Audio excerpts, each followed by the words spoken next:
Good to meet you, Brad. Hi, good to meet you too. Wig Wag Brad. Nice to meet you. Yes, nice to meet you. I'm Marc. I'm Tony. And I am Seth. Tony is our producer engineer, so he'll disappear when we start and maybe pop back in No. occasionally as needed. If you need him, you just say, Tony, Tony, Tony. Like in West Side Story?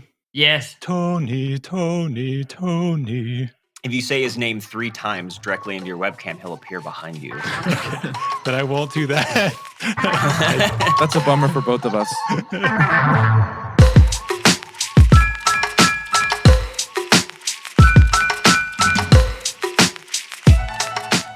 Hello and welcome to Unwatchables, the podcast where if the movies don't kill us, the service will. I'm Marc Dottavio. I'm Seth Troyer. And today we welcome Brad Efford, founding editor of online zine Wig Wag, to answer the question, how do you follow up one of the most popular and influential sci-fi franchises ever made? If you're the Wachowskis, you've had a tougher road than most. After the phenomenal success of 1999's The Matrix and 2 successful but widely derided sequels, they've only made 3 films together since, each with a budget over $100 million, and each flopping both at the box office and with critics. But has time and cult status redeemed any of them? We'll be looking at 2008's candy-colored live-action cartoon Speed Racer, 2012's wildly ambitious adaptation of David Mitchell's Cloud Atlas, and 2015's space opera extravaganza, Jupiter Ascending. And that's the true.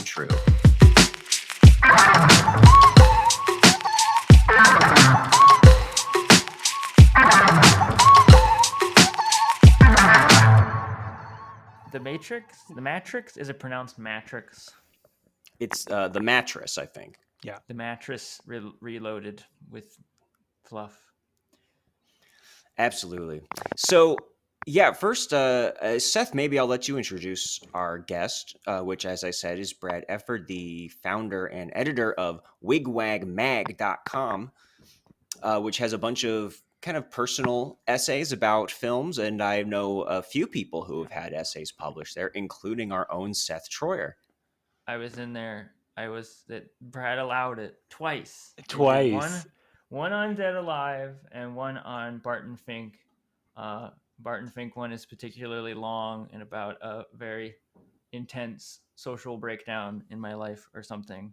But that's sort of what's exciting about Wig Wag is, I mean, you sometimes have themes or sometimes you don't, and you just have like multiple movies, and it's all about a personal approach to whatever that movie is, which is really what has become the most interesting thing about movies for me anymore, is like, what does it really mean for somebody?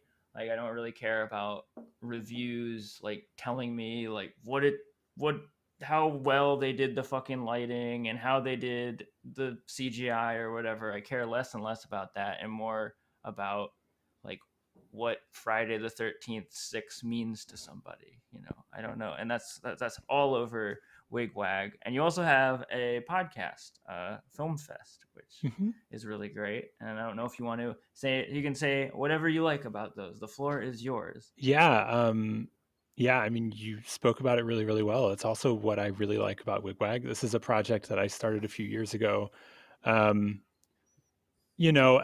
part of sort of an ongoing effort to meet people and make friends. That has been kind of my journey through writing as somebody who wanted to be a writer my whole life, went to college, got a degree in English, and then went and got my MFA in creative writing afterwards. And after my MFA, which is such a like tunnel vision kind of experience, and I know that it depends on who you are and where you go and all these kinds of things, but for me it was just an experience where I met a lot of people who I kind of fell in love with and made great connections and had a great time with.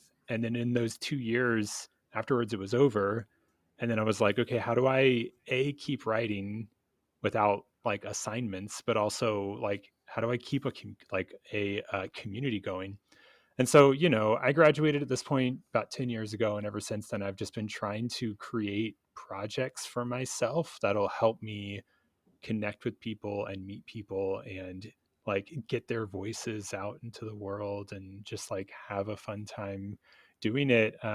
Wig Wag is a lot of fun. It's all personal essays. They just happen to be about movies. That's kind of the whole impetus of that. And then we are just wrapping up recording the second season of this podcast called Film Fest that I do with my friend Mia Singer. And yeah, every season of that show, we have a theme as if it's like a festival, a film festival, and people sort of bring a movie that they would bring to a film fest, and we talk about it, and then we kind of have awards to hand out at the end. And again, it's just been a great opportunity to meet people and like talk about movies. That's really all I really want to do, is talk about movies all the time because I watch them constantly. So yeah, thanks for having me on. And I'm especially really excited to talk about the Wachowskis because they are, I'm pretty sure at this point, my favorite director, parentheses S, close parentheses. I love their movies so much. So I'm just excited to be here. Yeah, I'm so glad you brought them like into the fold for us, because it was kind of I don't know, something I hadn't really thought about. I had always wanted to see Jupiter Ascending and Cloud Atlas, and I had seen Speed Racer for like forever ago, Yeah. and loved it as a kid when it came out in the theater. I was like blasted with color or something. But I have been very curious to go back because recently I got back into the Matrix trilogy in like a real big way. Like I went through the phase where I really hated the sequels particularly, and also like a phase where I kind of was like, that's even the first one's kind of just macho whatnot, but it's just like the rewatch that I had like a couple years ago just really made me just reaffirmed as just a fan of them. The sisters in particular being like such unique voices, Yeah, and exactly. in Hollywood, and working in like the biggest way with the biggest toys and the biggest loudest movies while still maintaining like just absolute weirdness at all times. And that's what really stuck out to me when I went back and watched Bound again in preparation for this. Yeah. And that was, for anyone who doesn't know, the debut film by Lana and Lily Wachowski, who were Chicago natives and started as screenwriters before they made their debut film. And it came out in 1996, and especially compared to everything that's come after with it, is so terse and small scale and intense, almost in just a Hitchcockian way. Like it's very suspenseful. And on top of all of that, its focuses are on this same-sex romance in a way that was not at all common in the 90s, especially the way that it was presented as the center of this crime film. And almost like two femme fatales, although I guess Jennifer Tilly is maybe more of the femme fatale. Yeah. Plotting against this, one character that she is living with. And of course, at the time, the Wachowskis were not yet out as trans women, so we wouldn't have known that at the time. But certainly taking that lens to it now really kind of puts them in the center of queer cinema, except in this big budget milieu that isn't normally what they would work in. And so you move from that into the Matrix, especially that these are big blockbuster filmmakers. And of course the Matrix is where everything blew up in 99 and was the fourth highest grossing movie of the year. It won 4 Oscars, and I can't even think of a more influential like action or sci-fi movie from the last 30 years. I can't think of maybe a more influential movie period of the last 25 years, maybe, than like you could make, I'll say, a good argument that it's the most influential movie of the last 25 years. On Film Fest, my podcast, we were actually just talking about Charlie's Angels, which came out in 2000. And they're like filming that movie in 99. And there's an interview with Mick G, who directed that movie, where he says like a major influence on Charlie's Angels is The Matrix. And like that movie was in theaters while they were filming Charlie's Angels, and still like in the moment he's like, we're very inspired like by that movie, and we brought in people from like Hong Kong to do our martial arts for this movie, and like the impact was immediate. And what's so funny about Bound is that it's like one of the prime examples where a director has a movie that they want to make. In this case, it's the Matrix, and the Wachowskis are like, we want to make this movie. They make like a bunch of prep material for it. They bring it to a studio, and the studio is like, why don't you make a smaller scale movie first? Show us that you know how to like make a movie and stay under budget and et cetera, and like show us like what you can do.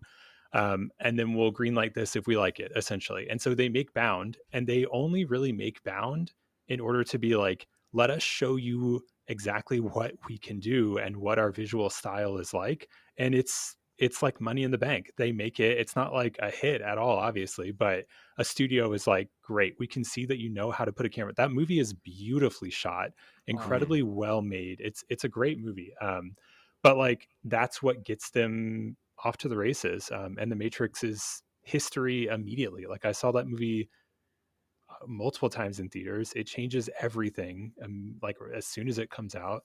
And I have a lot in my heart for the sequels as well. I know a lot of people sort of. I was listening to you, Marc, sort of introduce everything, and it made me feel sad because I forget that people don't really like the like later Wachowski movies, because I love them so much, and I think that there's a corner of sort of like film enthusiasts who really love uh, their movies, and especially Speed Racer and Cloud Atlas are these two movies. I think Jupiter Ascending is still a movie that a lot of people have like disdain for, but Speed Racer has sort of over time turned into this sort of like underground classic.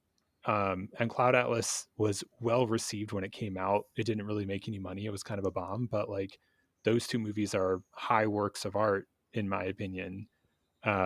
So like I forget that sometimes when people think of the Wachowskis, they're like, did they make anything after the Matrix movies? Like some people just like aren't really aware that they've gone on to do other stuff afterwards, but that's like kind of my favorite stuff.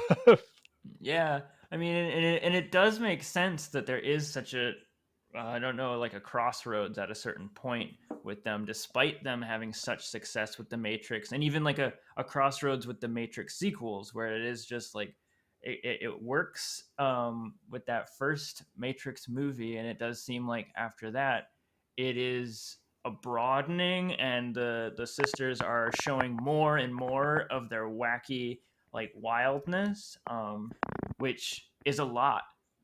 It's just all like a lot. That's the word that always comes back to me. It's a lot. And it's so rich and it's so exciting, and it's not necessarily as much as it is like comic book, cartoon, like action plus philosophy, all this stuff. It is like just kind of too much, and like there's not like an easy way into certain things for a lot of folks. But it is like super easy to take the sisters for granted.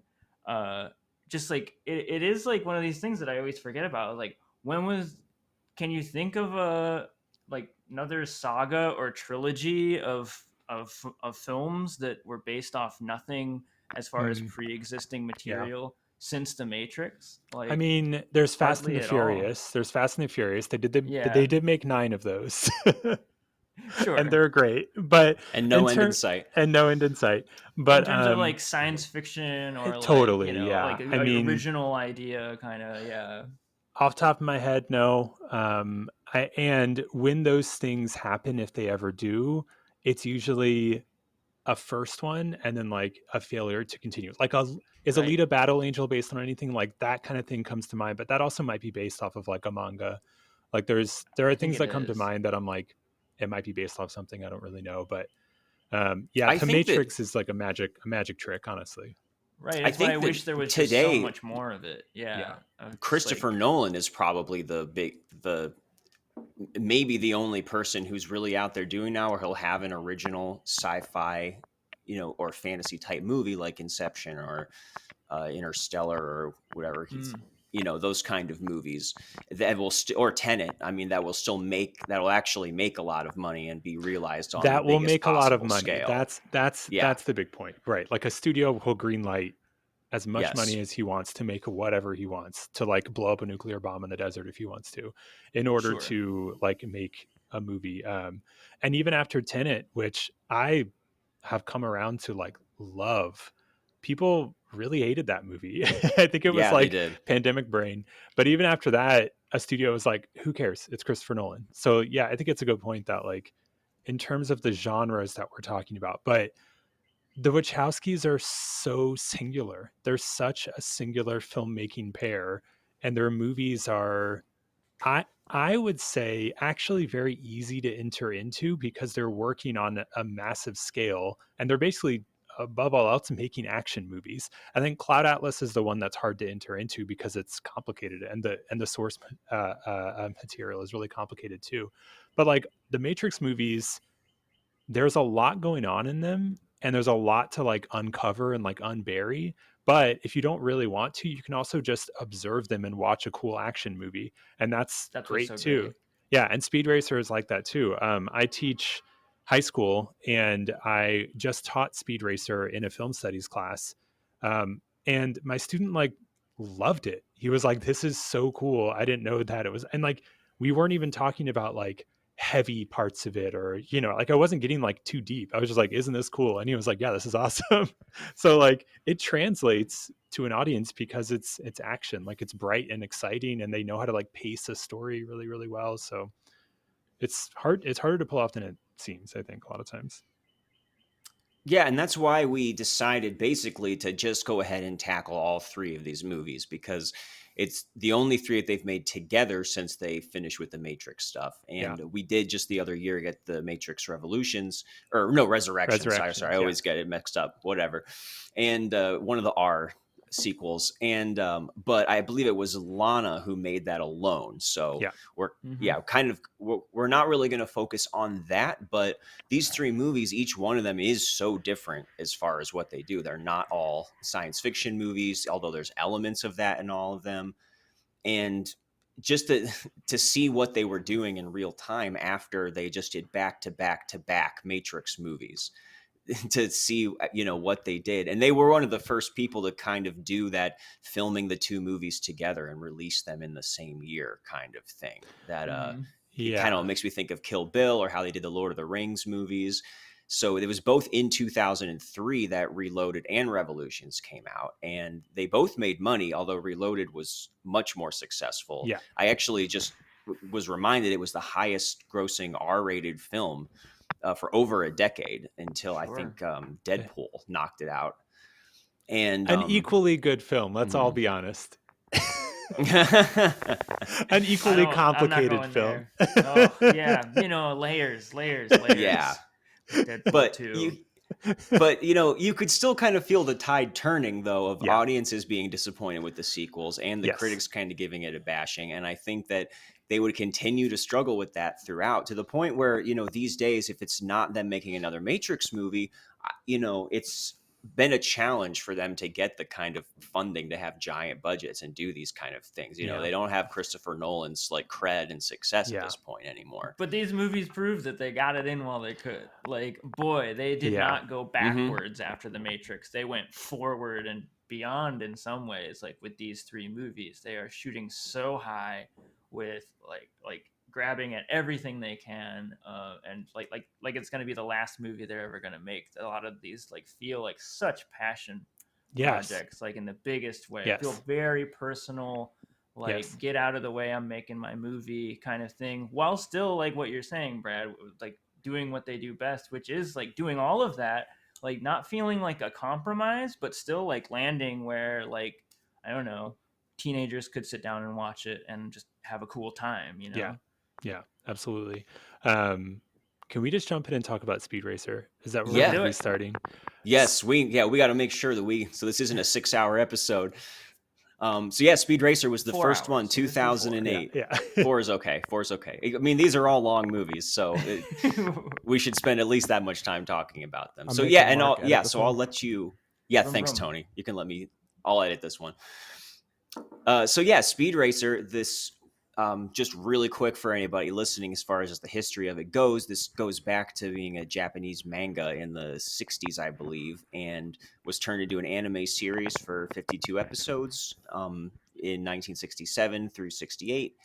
I believe it was called like Mach Go Go Go was the original title, which I wish they would have kept that for the movie. Yeah, it's great.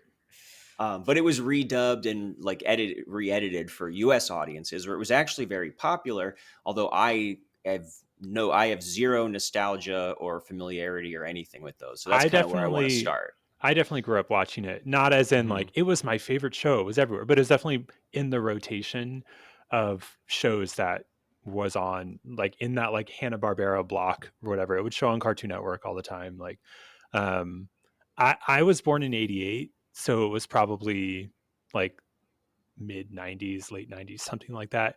Definitely not the kind of show where when the movie came out, I was like, oh, they made a movie out of this? Cool. Like it wasn't like a favorite show of mine, but I definitely have seen that show. And then I rewatched an episode or two a couple of weeks ago, actually, just kind of coincidentally, and was kind of like reminded of the structure of that show and how odd those kinds of shows always are when it's an anime that's like a redub and you're like, nothing is really totally like matching up with what they're saying, because they've definitely like rewritten some of the script to just be more whatever they want it to be. Basically, it's like Power Rangers is kind of like that too, where like it doesn't always totally make sense.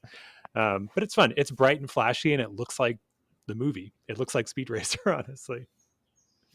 Yeah, and I think the look is where we really should start with this, because I think that's the whole thing. Is that this is basically filmed, from what I understand, just completely on like a studio backlot, and they added all of the backgrounds and everything in digitally. It's the best. And so it has this it's very pop art. It has this color scheme that's very day glow. It's like somebody melted a bunch of starbursts like down the screen.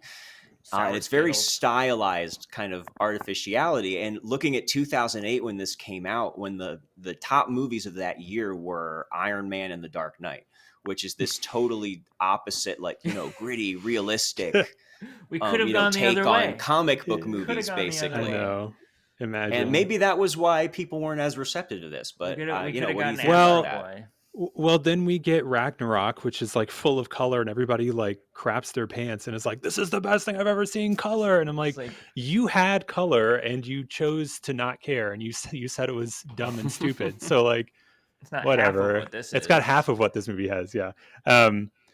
I will just say right up top that Speed Racer is my favorite movie of all time. It I think is the coolest looking movie on a visual front that I've ever seen in my entire life.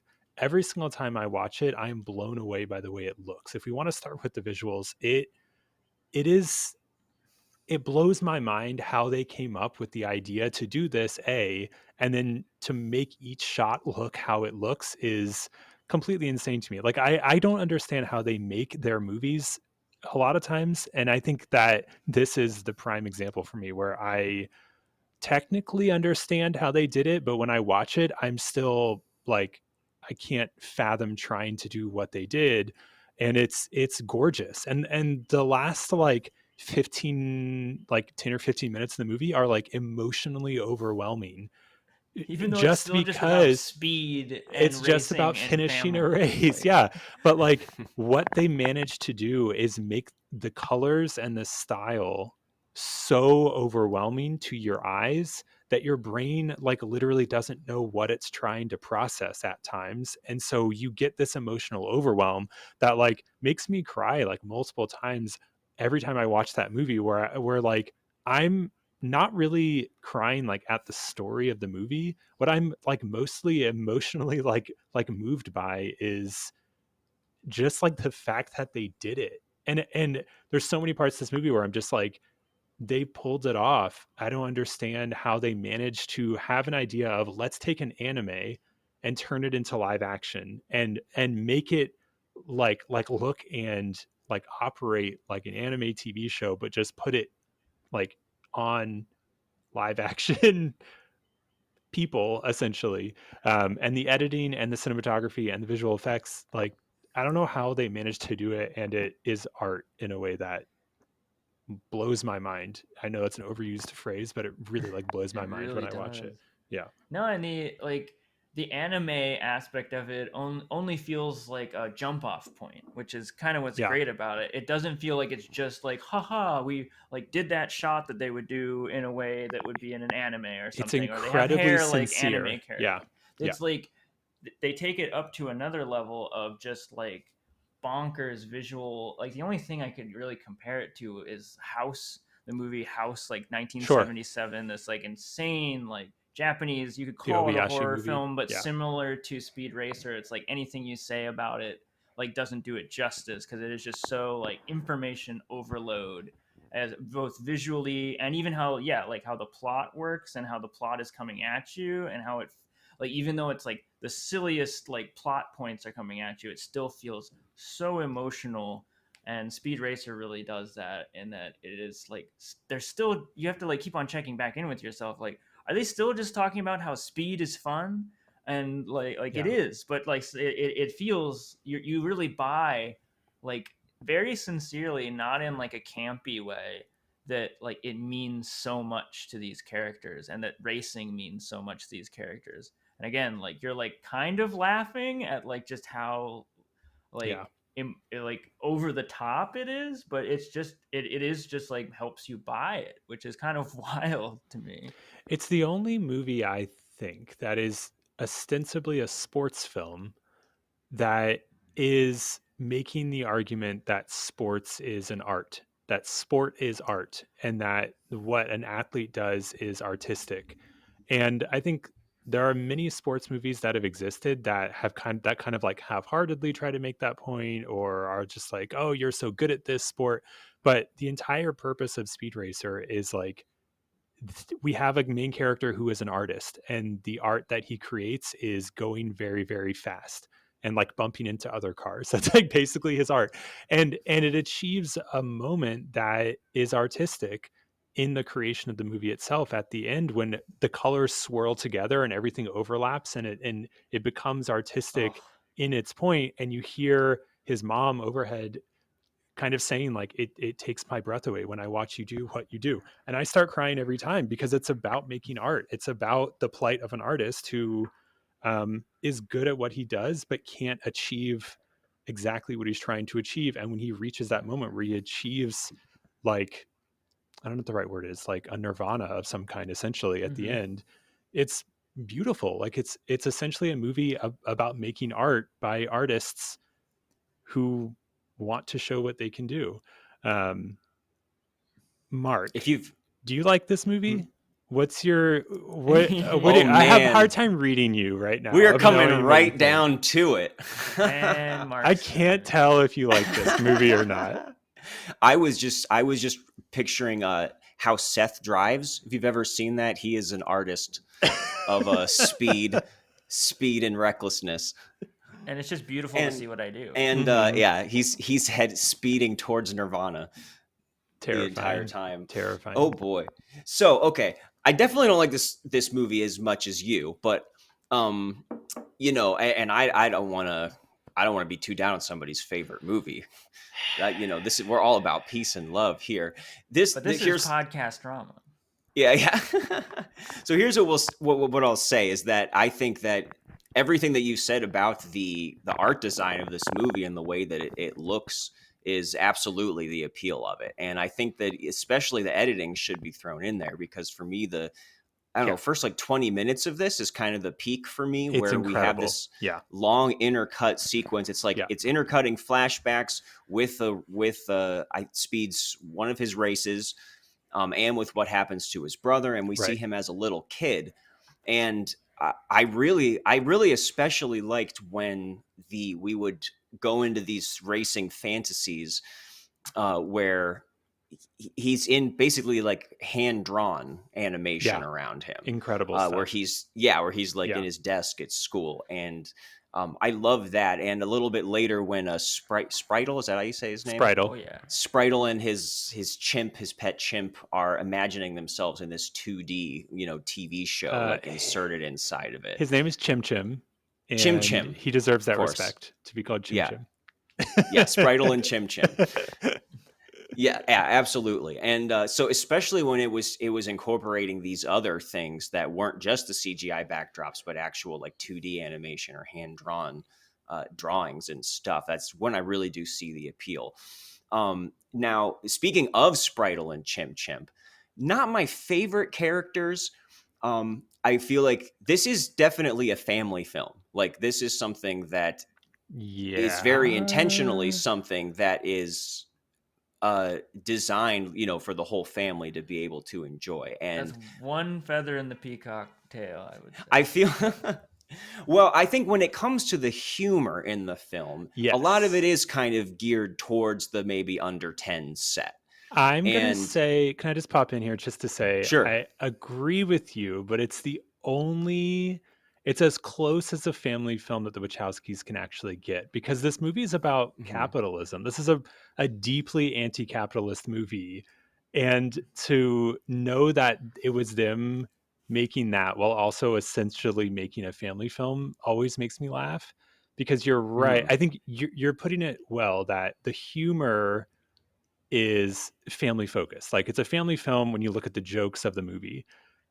And when you look at any other part of the script that isn't the humor, you're like, why did they include this in a family film? Like, it's a really, really weird to think of it as a family film, because it's about like artists and capitalism. Yeah, but you're right. Horse, right? Yeah, exactly. It does kind of feel like that a little bit. Yeah. But anyway, keep on going. But it's an interesting point. Yeah. Well, and I agree with that, actually, almost to a fault, where there is this kind of corporate takeover plot, and we have this CEO villain who I didn't find terribly exciting. Royalton? And it does make Royalton's me wonder. The best. Yeah. Even when his head spinning in front of you.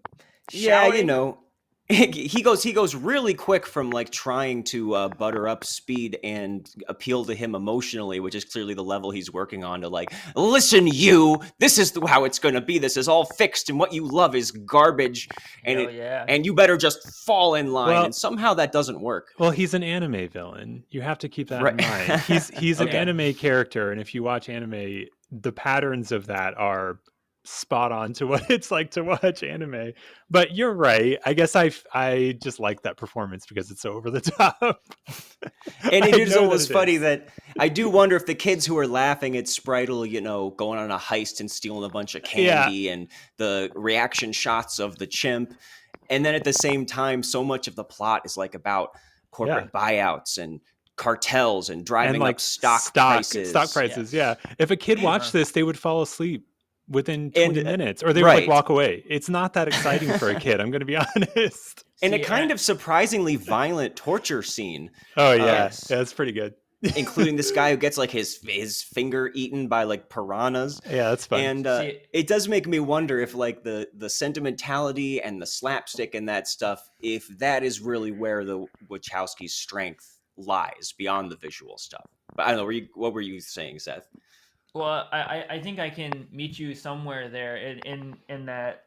That's sort of what I was saying earlier, as far as yes, it's like yes and no at the same time, as far as the sisters being accessible to like a greater audience. It's like yes, because they are giving everything that, like, especially in this one, which like could be like family oriented teenagers and like well-read intellectuals could like have a feast here, but at the same time, like, it's really for the person who maybe has like a toe in all those things, or a ability to like sort of like meet this movie at when it's doing what it's doing there and appreciate it, and meet this movie when it's doing what it's doing there. I could imagine it getting confusing, yes, for kids, like where it's like it's going on these tangents for so long, and they're like a little like, yeah, they could get a little like lost and fall asleep, like you're saying. Or like teenagers could also be like, once it goes too far into the cartooniness, it's like, yeah, it's like,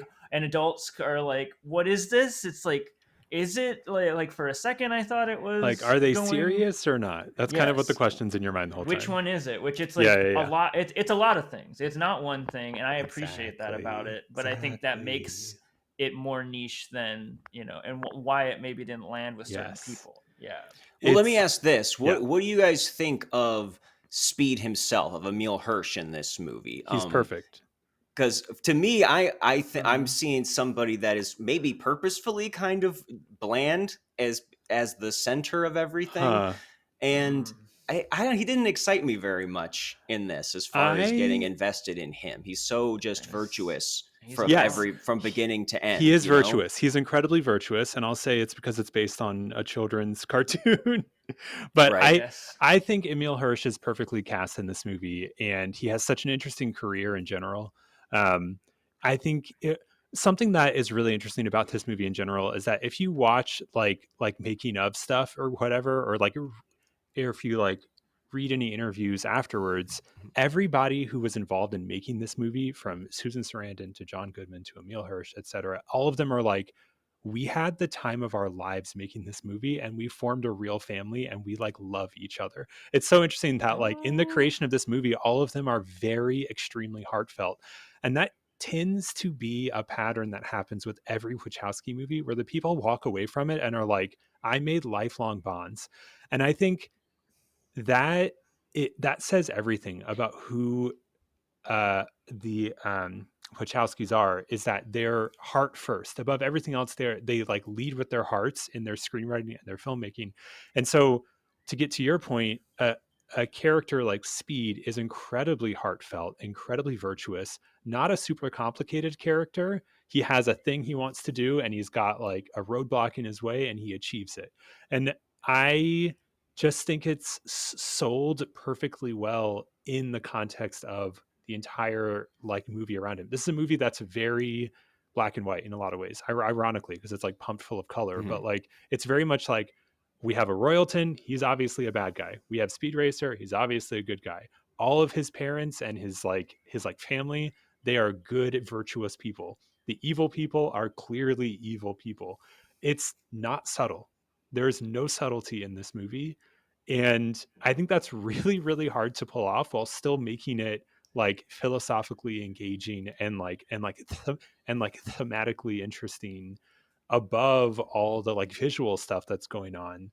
There's a lot to like dig into. I recently, maybe like a year or two ago, showed this movie to my wife for the first time. She had never seen it. I was always like, this is, I think at this point, like my favorite movie. I would love to watch it. And there was a point, maybe halfway through, where she was like, can we pause it? Because I'm so lost about like what's going on. Like what is like happening in the plot of this movie? And legitimately, where are the stock prices at? Yeah. And I legitimately had seen it multiple times, and I was like, I don't know. I like really don't know. And like we paused it and like read it online, and I was like, oh, okay, yeah. And then this, right. Okay. But like, it didn't really matter to me. It was ultimately a movie about a good kid who's being tempted by capitalism and decides not to pursue it. And like, generally, I get it. All the like details about like, oh, and he backstabbed him because his dad and the stock prices, and they're working with so-and-so company to do X, Y, and Z. It's overly complicated. And ultimately it's just about like capitalism is bad and money is, and it's just about how money kills art. And how do you make a lot of money while maintaining artistic integrity? That fascinates me, coming from the Wachowskis, who made like, honestly, like one of the most financially successful like series of movies of all time. And then they followed up with the movie that's like, how do you maintain artistry in a world that is capitalist? That's complicated stuff. And I think you need black and white characters in order to really like take that in. Or I don't know. It works for me, I guess, is a better way of putting it. I had a very similar situation with my girlfriend was sort of like the voice of reason at a certain point during this movie too, where like she brought up like, well, what the fuck is that guy, and how is he connected? Right? How do they know each other? Friend? Yeah. And is he faking it? And I was like, I had the exact same thing. It's like I was like gushing over the movie, and I was like, I don't know. I have no idea, Yeah, but I it don't really really remember. is. Yeah, Which is like it's a fair critique of the movie. That like that is a place that is difficult to go for some people, I think. Yeah. With certain movies that are sort of like, I don't know, like Southland Tales. I love. Can I explain all of Southland Tales? Yeah. like in God. real time. No, I cannot follow it all, but it is kind of for that person who is like okay with sort of the like more being drenched in the wave of it all. I do love the like overload of it. I mean, was wondering, yeah. like as it was getting going, I was like, are we not supposed to automatically assume that Racer X is going to be the guy's brother who's not actually dead? See, but then he takes off the And mask and it's not his brother. It's a fake out, and you're fake like, out. What? Exactly. And then I was like, Mask oh, okay, I mask see. Behind mask. But before that, I was even thinking like, okay, now it can't end up being his brother because they're making it so look like it must be. And I did kind of laugh. Mm-hmm. I did kind of laugh when Speed was like, after he meets with Racer X for a little bit and he's back home with his girlfriend, he's like, you know, do you think maybe that famous racer is my dead brother? And Yeah. Like, she's like, oh, I guess that would make sense. And he's like, hey man, are you my dead brother? But yeah, and then he's not. And then, but then he, well, you know, spoilers, whatever. Spoilers for this 15-year-old movie. Yeah. And I don't know how much that follows what's in the show. Maybe that's, and again, that's going back to the fact that the part of plot that. is, you know, not secondary, but like the finer points of the plot are in some way secondary. You know, here's my overall argument for the Wachowskis, which very much plugs into Speed Racer, is that people, generally speaking, give a lot of leeway to complicated, confusing storytelling when it's done by people who are heady and intellectual. And I will point to like David Lynch and Christopher Nolan as two like modern examples of filmmakers who I like, but who make movies that are like, I am like a serious person who wrote a serious script and it's a puzzle box, and you know, I'll make it entertaining, but enjoy. Like, I am first like a philosopher and I'm very, very smart. People tend to not give as much leeway to sentimentality in general, to people who write stories and create art of any kind that is really driven by heart. And I'm generalizing, but like in general, that is overly sentimental as they perceive it to be. People tend to see something and see it as sentimental and say, this has no art in it because it is sentimental and the artist isn't a serious artist. And I think sometimes that's totally fair in certain ways. And I think what the Wachowskis kind of require you to do is to lean into how overly earnest and sentimental all of their filmmaking is. They are incredibly earnest filmmakers. They care so deeply about all of the movies that they make. They rarely give interviews ever about their movies.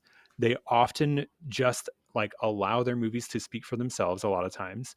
And I don't think that people really like that. I think that what people want is a badass action movie. And when the Wachowskis have come out ever since then, after like a huge breakout, to be like, okay, here's what we really want to like make movies about, is like heart and love and like passion and art and how all these things like intertwine. People are like, I'm not interested in that kind of stuff in my action movies.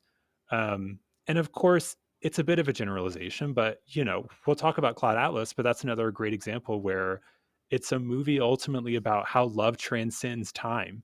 And like, when you think about that in like Time Traveler's Wife and like other kind of like overly like romantic or like overtly romantic stories, people tend to be like, this is not for me, it's Pat, blah, blah, blah. But when the Wachowskis do it, it's extremely earnest. Like they really do believe that love transcends time, and time as a philosophical concept, not as like a romantic idea. And I love that. I think that art needs more sentimentality, and I think that Speed Racer is full of sentimentality in a way that like makes me feel very emotional while I watch it. I would much rather feel emotional than be like, let me like peel apart every like layer of this, which I think a lot of people give more weight to. That's my little soapbox about the Wachowskis, because I feel a lot for them. I love what you're saying. Yeah, and sentimentality is the word, and I love that that plays a big part. It's such a good example of what they're on about is in this movie, which is it's not just capitalism that is going after speed, it's disillusionment and like Yeah, the whole and those like things big are speech. intertwined. Yeah. Yeah, he's trying to burst his bubble of like, yeah, you think that the such and such race was this beautiful thing. It was all fixed. Like, Yeah. it's this whole It's all thing fake. of like, there is no love is just, it's just synapses in your brain, blah blah Right. blah. It's not real. Like Yeah. it's all that stuff. It's just like, everything's been explained. Like, there's no mystery, like all this stuff, and that's what like is always like at war with each other in their movies, and we'll see that in the other two Yeah. movies. And what people sometimes forget about Matrix, oh gosh, I'm forgetting.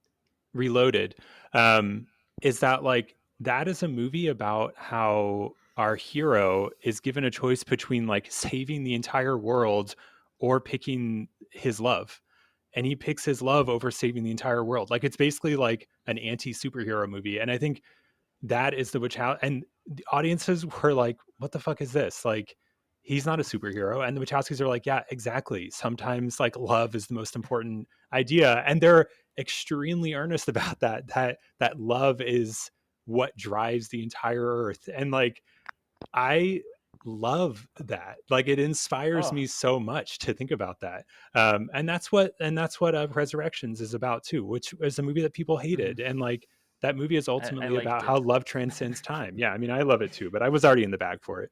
I'm glad you brought up Reloaded. I know we have other two movies to talk about, but we're just getting things out of the way.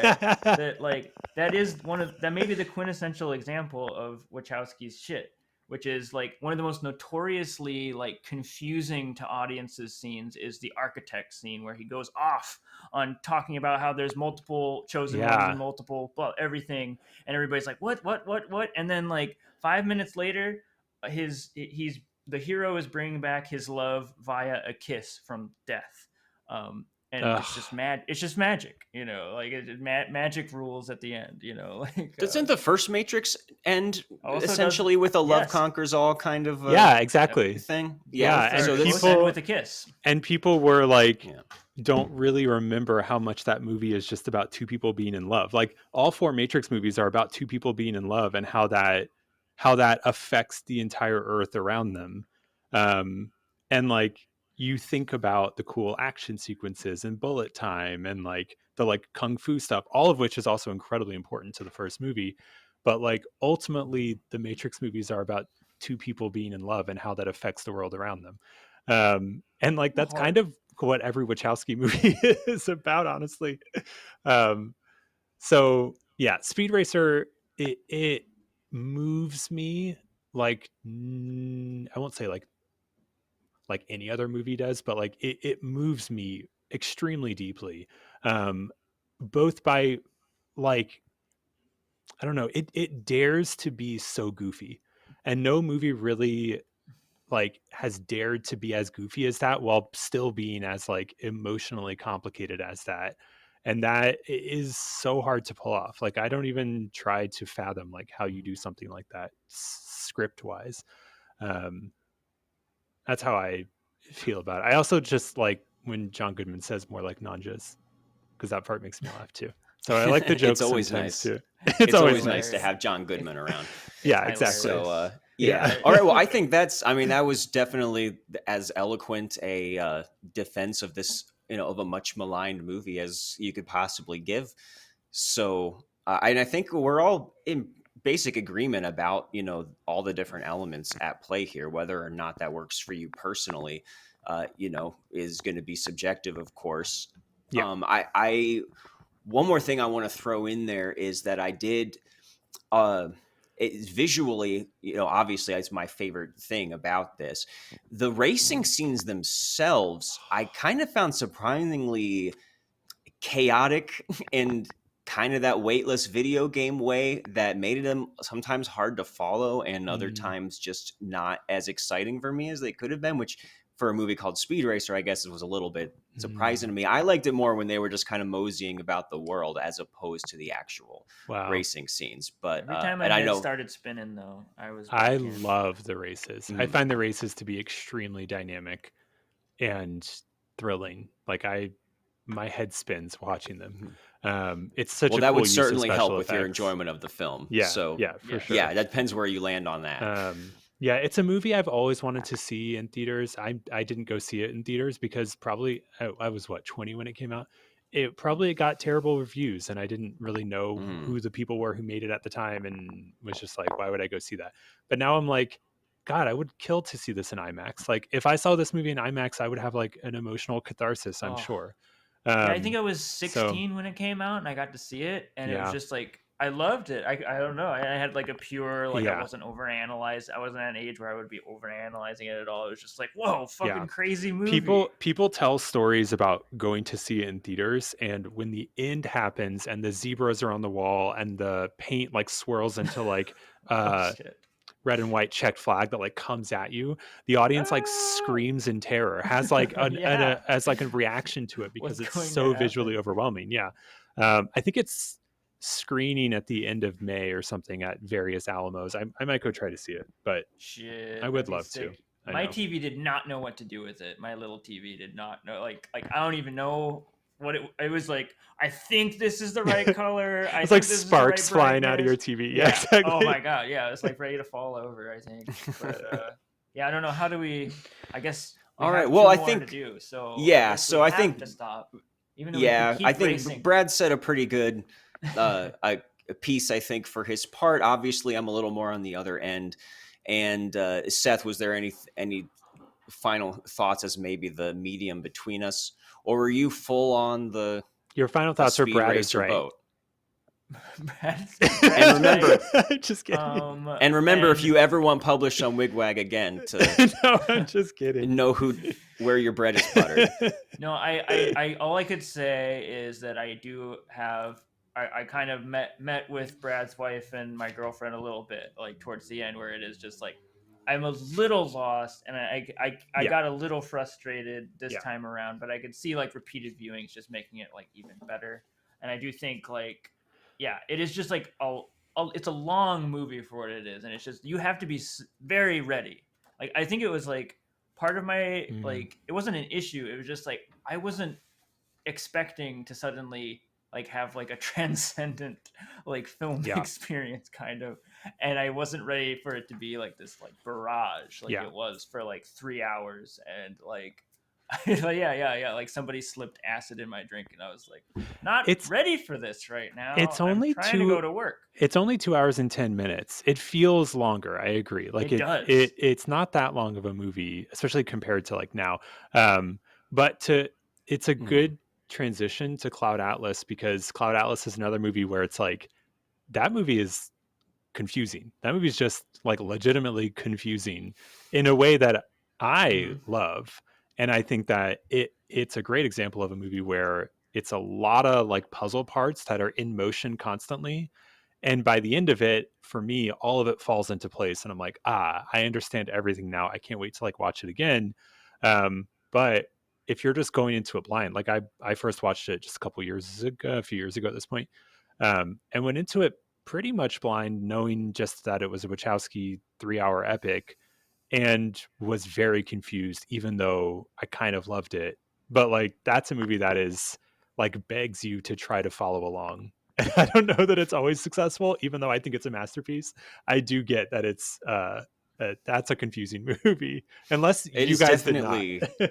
Well, it's definitely not a children's film. No, it's definitely not a children's film. Yeah. That would be amazing, though, to show it to a child.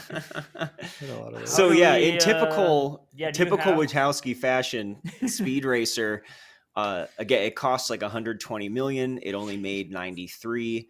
I'm surprised it got a it made Razzie that nomination. Much. For what? The reviews were pretty poor. What did it get a Razzie for? It was something like worse. No, it was like worst just movie that's either a sequel or based on a property or an adaptation or something, I think. Razzie suck. Plans for a sequel were scrapped. Capitalists. So they were coming off something that I think, out of all the movies we're talking about, that Speed Racer is definitely the one that has been more reclaimed as a cult classic. Yes, I would agree with that. Definitely. Yeah.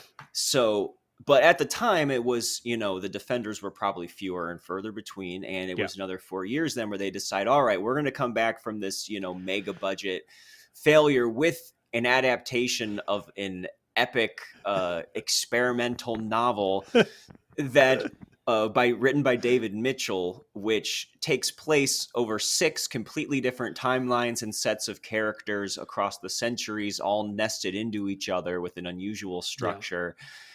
And they had trouble actually financing everything. So at the time, this was actually the most expensive independent film ever made. And Variety put its budget at $140 million. This is Cloud Atlas? Yes. Yeah. That sounds which was right. all independently financed. I think they got a small amount of money from a studio, but they basically decided, we need this much money to make this movie, and we're going to go ahead and do it. And there was never a chance where Cloud Atlas was going to be a, multi-$100 million blockbuster. But once again, they just went ahead and went with it. And they actually do have a third director on this, the German director, Tom Tykwer. I think I'm not quite sure how to say his name. I think it's Tykwer, like a V sound. Tykwer. Okay, that makes Tom more Tykwer. sense. Yeah. Who He's was cool. known for making Run Lola Run in the 90s, kind of an indie film touchstone. And later on, Perfume, The Story of a Murderer, which I think is a pretty underrated movie, actually. He's a great director. Mm-hmm. He's cool. And he's basically responsible for the main filming of 3 of the 6 storylines in this, although they definitely worked on them all together. But he was in charge of the one that's in the 30s with the composers, the one that's in the 70s that's like a paranoid thriller, and then the nursing home story in 2012. And so this whole movie is like, I mean, just so everyone gets, I'm not going to go through and summarize everything on here, but it's like sci-fi, good luck. Postmodern, Magnolia, basically. The book is very Magnolia-y. The book is like 6 first halves of stories, and then in reverse order, the second half of each story. The film, however, just intercuts them the entire way through for the whole 3 hours, sometimes so quickly that you're bouncing back and forth, almost like the whole thing is edited like a climax, intercutting action between different levels of action. Definitely and trying to do that thing like everything all time is happening at once right now, all the time. It's very everything everywhere all at once, which is funny because it doesn't really feel like that movie. Like it's not a comedy, for example, but like when I was rewatching it a couple days ago, I was just reminded a lot of Everything Everywhere All at Once because I've seen that movie pretty recently, and obviously it's like a big deal right now, but like it's the same basic idea that love transcends time. And I mean, it's not that complicated, but like on a story level, it's actually hyper complicated.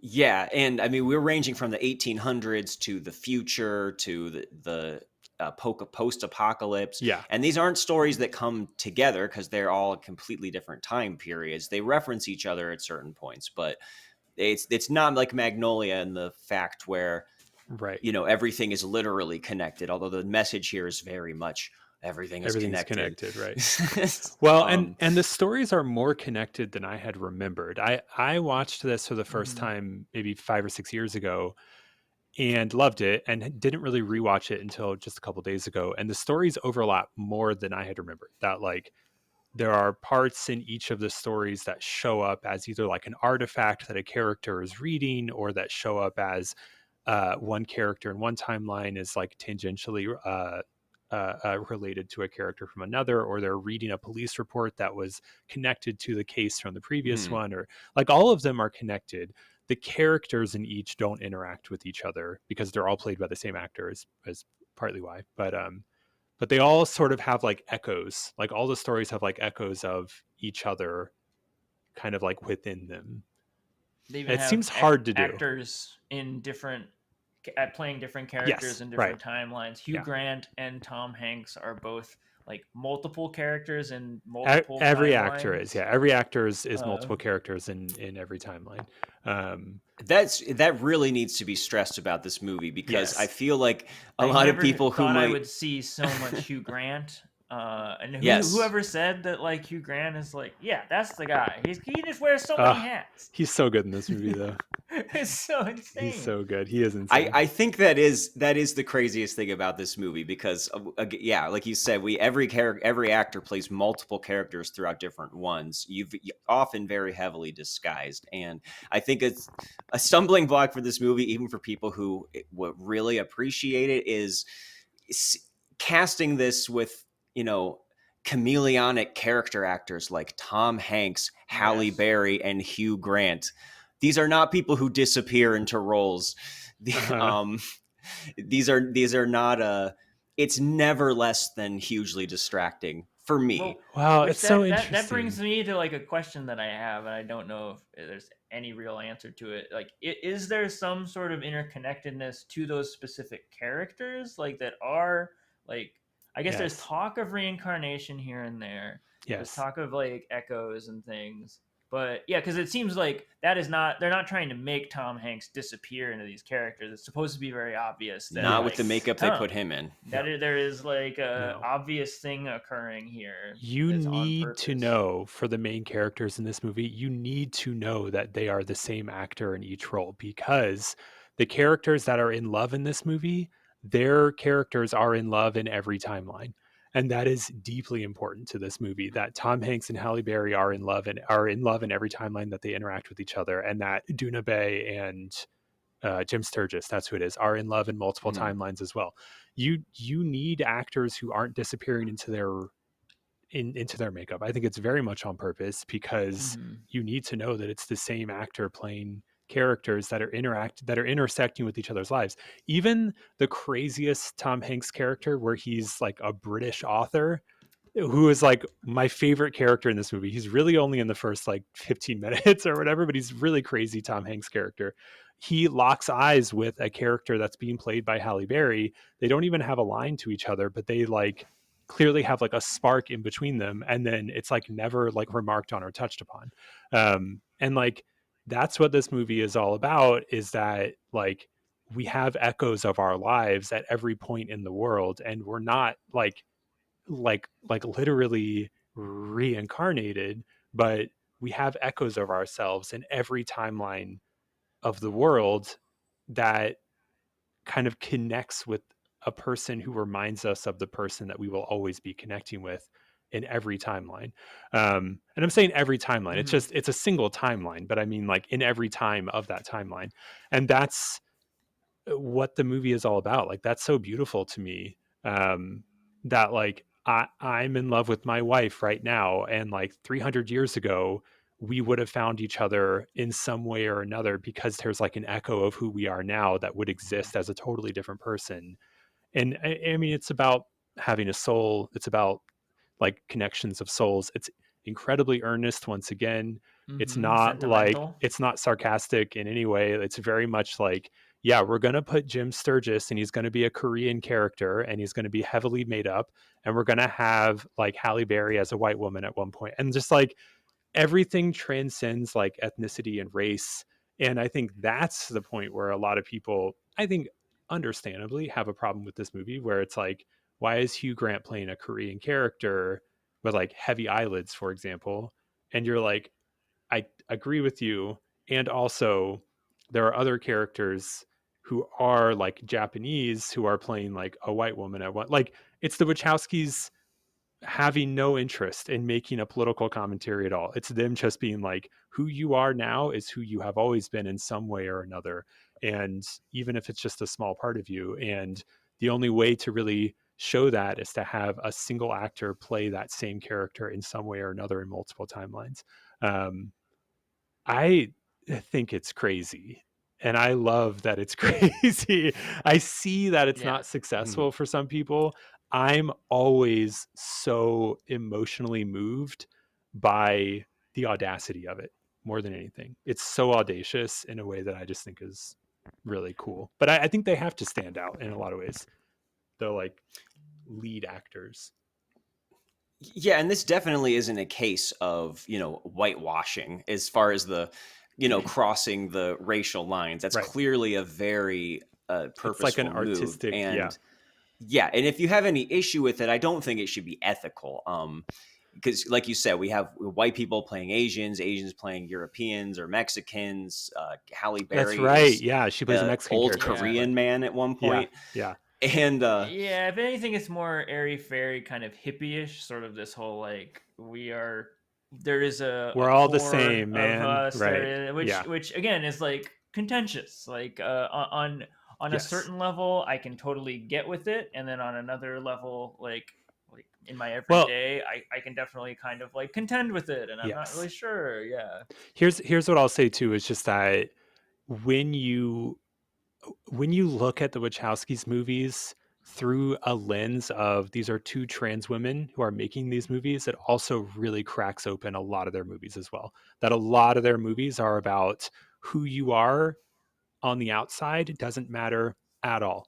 It's your soul and who you are Sure. actually that really matters. And when you're like, right, this is made by Lily and Lana Wachowski, two like famous trans women, a lot of their movies just kind of touch on that idea. And I mean, like Jupiter Ascending is a lot about that as well. And I think that whether or not that's intentional going into the crafting of these movies, it's easy to read all of their movies through a trans lens in a way that I think is like not remarked on very. I'm kind of speaking out of my ass there actually, but like I wish it was remarked on a little bit more, because I just think it's just interesting. It's just a fascinating. I think it's a good answer to what I said, which is I think it's easy to be sort of dismissive of those ideas if they aren't happening to you or in an active way, like they are for Lily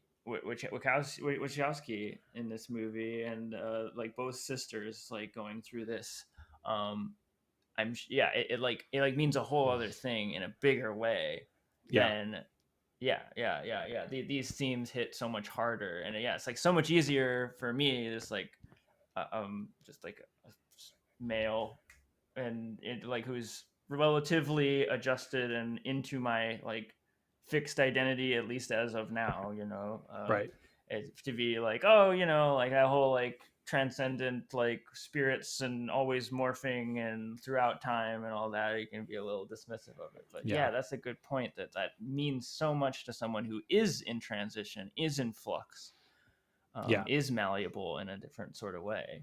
I think that the idea is definitely one that I admire, at least in principle. In execution, sometimes I wonder, like, they have accomplished maybe through the editing, through exactly what they're juxtaposing, just in terms of montage, and maybe gotten the same point across, or again, we're supposed to know that this is Tom Hanks, this is Halle Berry, this is Hugh Grant, and each different thing. But there might be some actors who are a little able to do that without seeming quite as silly or ridiculous at certain times. And it also might help if so much of the like old age makeup didn't look like Billy Crystal in The Princess Bride. There were so many times in this where I feel like I wasn't meant to be finding it funny. And sometimes you are, definitely. When Tom Hanks shows up as the Irish gangster who tosses a book critic off the top, like obviously he's supposed to be ridiculous, but I don't know if it's to the movie's benefit that I'm constantly thinking about that. And we didn't even talk about the post-apocalyptic storyline. Where they're speaking in this dialect the whole time. That I don't know, just something coming out of Halle Berry and Tom Hanks's mouth just kept making me laugh, and I just don't think that was necessarily intended. I guess for some reason that's the storyline that actually works for me the best out of like the Tom Hanks and Halle Berry. Like as far as like the bigger actors disappearing into something, because I think there's just more there to like that for them to like disappear into. A whole world building that they've done. Yeah, I could see that. Go ahead. Well, let's say, do you have like a favorite or least favorite thread? I don't necessarily think that any one of them stands up that well completely isolated. That it really does depend on so disagree on intercutting with them. But I do think that the one I got the biggest kick out of, though, was where Jim Broadbent gets locked against his will in a nursing home and has to escape. That's my least favorite. Oh, because it's Okay. that is it's the also my goofiest. favorite. It's the It comedic, is. and it's not hardly connected to the rest of them at all. It's the goofiest.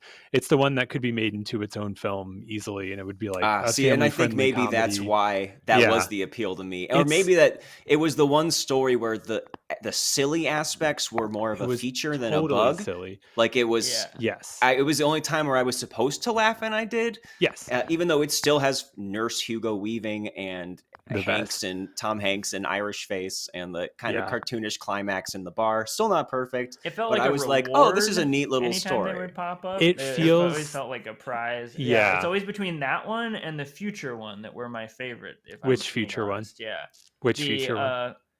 The Tom Hanks post-apocalyptic one, talking right? The Tom in like Hanks a one. Yeah. crazy dialect So and like goat herder stuff.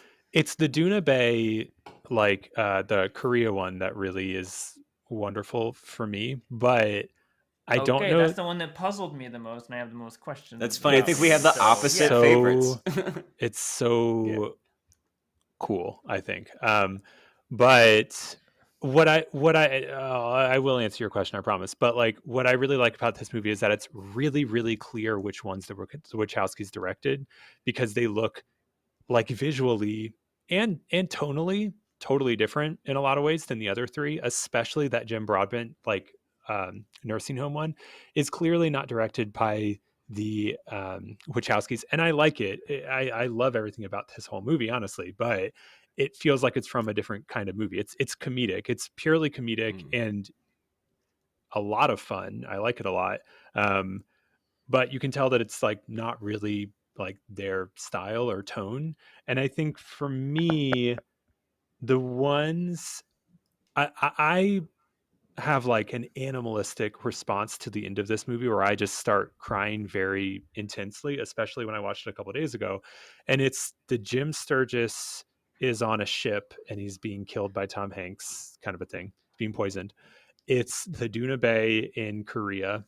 When those two storylines intersect at the end of the movie, and she what does she say exactly? It's when she says, I believe death is only a door. When it closes, another opens. If I cared to imagine a heaven, I would imagine a door opening, and behind it I would find him there. Even just saying that now, I get very emotional. That is that moment where sorry, that's that moment where her character in Neo Soul, I think is what it is, where she's like a revolutionary, essentially, is telling It's her not just a interviewer that. musical genre anymore. Yeah. She's telling her interviewer that, and it edits to she opens a door in a house and Jim Sturgis is on the other side in the 1800s. That's where I lose it. That's where I start crying, because those are the two same actors, and they have transcended time to find each other again after death, like literally after and before death. So I really love those two storylines. I love the Tom Hanks in the future storyline one as well. I like the cool Halle Berry in the 70s, like spy novel, or not spy, but like a Paranoid thriller. yeah, kind of yeah. thing. It's just kind of cool. And I like Keith David a lot. So I like that one. It's fun.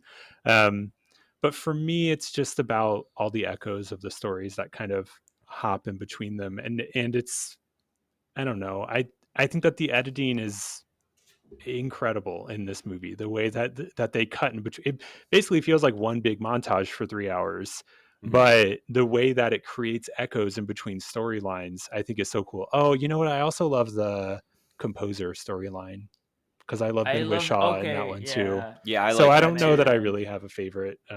It's more like how it all comes together that I like so much. Yeah, I think agree. that is It's the thing about it. I didn't track the storylines. Like I was so concentrating on plot, which again is like the thing that you can. It's kind of be a secondary roadblock in this movie, Speed especially. Racer. Yeah, But it really feels like, because I don't know, I've like read a lot of like postmodern kind of literature, and I imagine like I would probably like this book because it's like similar to Pynchon, that it's like this so much happening on so many levels, and it's so intricate in its structure and everything. I'm so concerned. I imagine the second pass with this thing would be a lot different, because I'm not so concerned. Oh, it was your first time watching it? Yeah. Oh, This time was okay, my first time watching it, and I was just so concerned and caught up in like making sure like, okay, I couldn't feel, I didn't have time to feel a lot of it. I So get that. because I was too busy like I get that. keeping up and making Yeah. sure I wasn't missing certain things that are like, okay, how is Yes. this gonna all crash? And I'm like still concerned with how it's all gonna like culminate. Like, And that's why it's why Everything Everywhere All at Once resonated so much with audiences. I mean, there's a lot of reasons why it resonated a lot with audiences, but people love that feeling of floating, of like throwing a lot of balls into the air and then they all land exactly where they should. And the structure of that movie does that really, really smartly, and the editing does that really, really smartly, where when you reach the climax of the movies, all of the storylines start to speak to each other and interact with each other. mhm.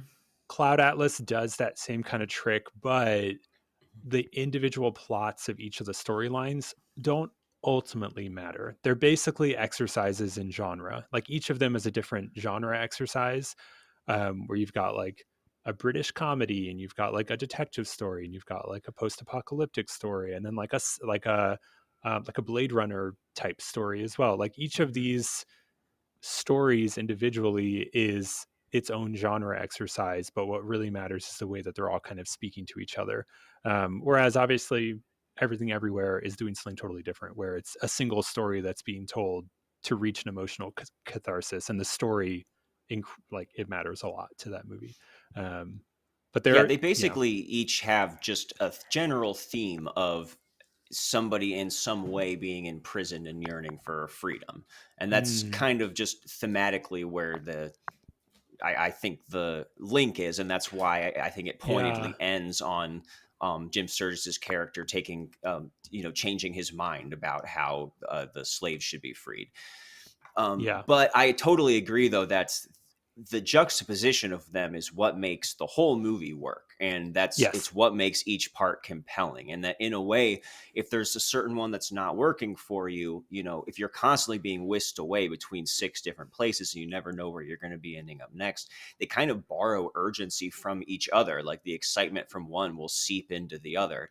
And if nothing else, I think this is a really like an achievement of propulsive editing. And if it wasn't made in this way, I mean, I could see myself kind of like hating this if we had just gotten like each piece or something, especially with all of how every bit part is somebody in like outrageous prosthetics just standing in the background. I don't know how most else it unnecessarily could be made. like The editing is like really the star for this one, because as much as I am more lukewarm towards this one in comparison to Speed Racer, like Seth, watch it again. Watch it again. I know, no, just in comparison to Speed Racer here, but like, it is just the fact that it felt like a very breezy, like it is such an achievement as far as like making something with so much chalked into it, and so like such a long movie.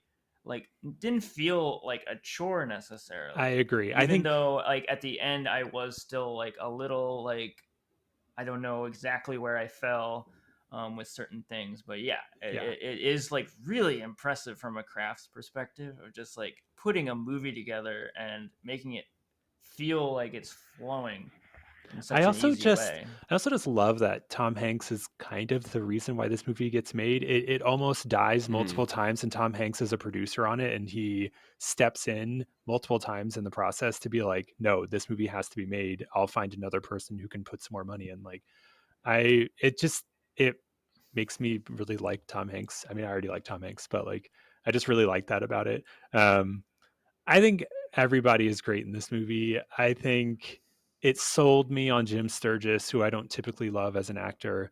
I think Tom Hanks is doing like career best work in this movie in a lot of ways, just because everybody's so invested. I think it's the Wachowskis' magic that they treat their actors with so much like respect and love, by all accounts, that the people who are in their movies are like, I want to work with this person because I respect their artistic ideas, and how cool would it be to be in this movie? Which is obviously how we end up getting Jupiter Ascending too, which I think is less successful in a lot of ways, but like people who signed up for that movie are essentially like, I want to be in a Wachowskis movie. Like they still have cred by 2015, even though they've had 2 huge bombs in a row. So it's just interesting to me. Right, and any Yeah. misgivings I have are still like kind of out the window when we're talking about like, would I rather have this or would I rather have a Marvel movie? You know, like this Exactly. is absolutely what I would love, like An big original artistic box vision. office like money to be going towards. Like all three of these movies, like I want more of this, like original like ideas, original takes on things. Even like this, it is still based off a book, but it's like very much like director centric, like to the Yeah. material. Yeah. I mean, All right. Well, yeah.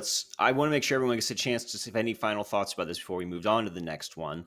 I'll just say that I actually think that this might have the slight edge of the three of them as my favorite, even though I still Okay. think it's deeply flawed. I think that, and a Speed Racer would come close, but I think that because of having the editing to focus on, there's something just really strangely watchable about this that just Yes. should not be. And so there was something a little bit Such a more feat. exciting about it on that. And even this was just my second time seeing it, but even the first time that I saw it, I felt a little overwhelmed as it started, but as we kept returning to each thread and going further and further, I was surprised by how clear everything seemed. Yeah. Like I really didn't have trouble following it, and I had forgotten almost everything before this second time. And I think that was pretty impressive too. And I think, as with a lot of their movies, maybe the ambition and their just naked earnestness sometimes can be a downfall as well as the charm, as far as how much you're able to dive into it, or if any of the kind of ridiculousness starts to overwhelm you. But yeah, in this case, I think, especially you're talking about using Speed Racer as something that you were teaching like in a film class, I think you could easily do that with this movie too, just Yeah, in terms totally. of editing and screenwriting. So yeah, I'm a little like a little almost grudgingly a fan of this movie. He Just said a fan. little. Wow, I was not expecting to be like a defender of the Wachowskis here, because we should have warned you. Man, I think I said it earlier too, but just like I'm so in love with not even all of their movies, honestly, but like these two movies especially, that I get it. I think I hear what you say about it that are criticisms about it, but what you criticize about it are kind of things that I love about it. So I Right. think that that's a really interesting point about their movies in general, or their like less beloved movies at least. But yeah, my final thoughts on Cloud Atlas is that it's great. It's the All right. best. Oh, that's a great review for such a long, crazy movie. You know what? I had a great time. I watch it with subtitles because I have to, and I don't usually watch things with subtitles. But with this movie, I'm like, I gotta put the subtitles on because I don't know half of what they're talking about, and then I have an easier time.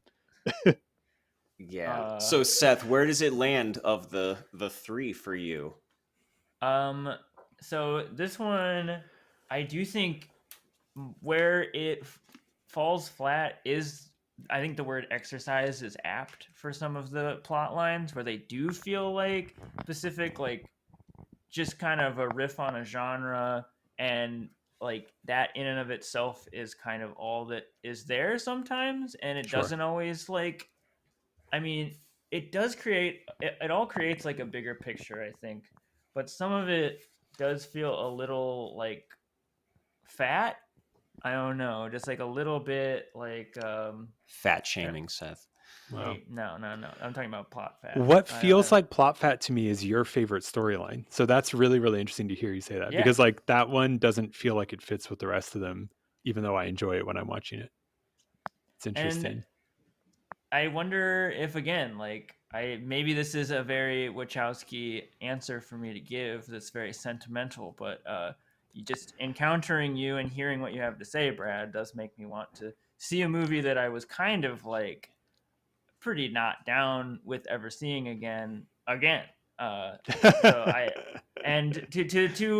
kind of like, I am interested in turning a lot of what I thought was kind of a bug on its head, which is like mainly my main frustration is that it all kind of culminates in a very simple like answer, like that I kind of thought it was from the get-go, that it is like Yep. we are all connected through time, and there is a core, Yeah. like, which is like always. What is like, an ocean but a series of drops? Yes. Yeah. But I mean, it's again, the thrill that of the line journey. makes me cry. Yeah. Yeah. I There guess are now that good I Micah's got a lines big in old this movie. softy on this episode. Now that Yeah, I know that that's that could what be it why. is, And then Now that I know my that's cold, what it cynical is. heart here. I think I You're can like, that calm line's down. trapped in cheesy. the And I'm like, middle. that line's not cheesy. That line represents a worldview that I deeply aspire Right. to. So, What do you think an ocean is? but we do have to talk about Jupiter Ascending, which I think is their worst movie, though it's a movie that I like. So there's that. Well, I'm back up actually. Huh? I really like this one.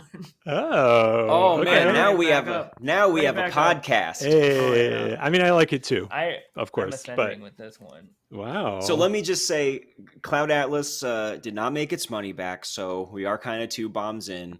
Yeah. Somehow they managed to get another budget that some estimates have as high as $210 million. Oh my God, that's For- so Feels much like money. It feels like it. For 2015's Jupiter Ascending, it is not based on a TV show or a manga Nothing. or on Based a novel. on nothing. Based on nothing. Yes. The Came best. It was- out of the sisters' heads.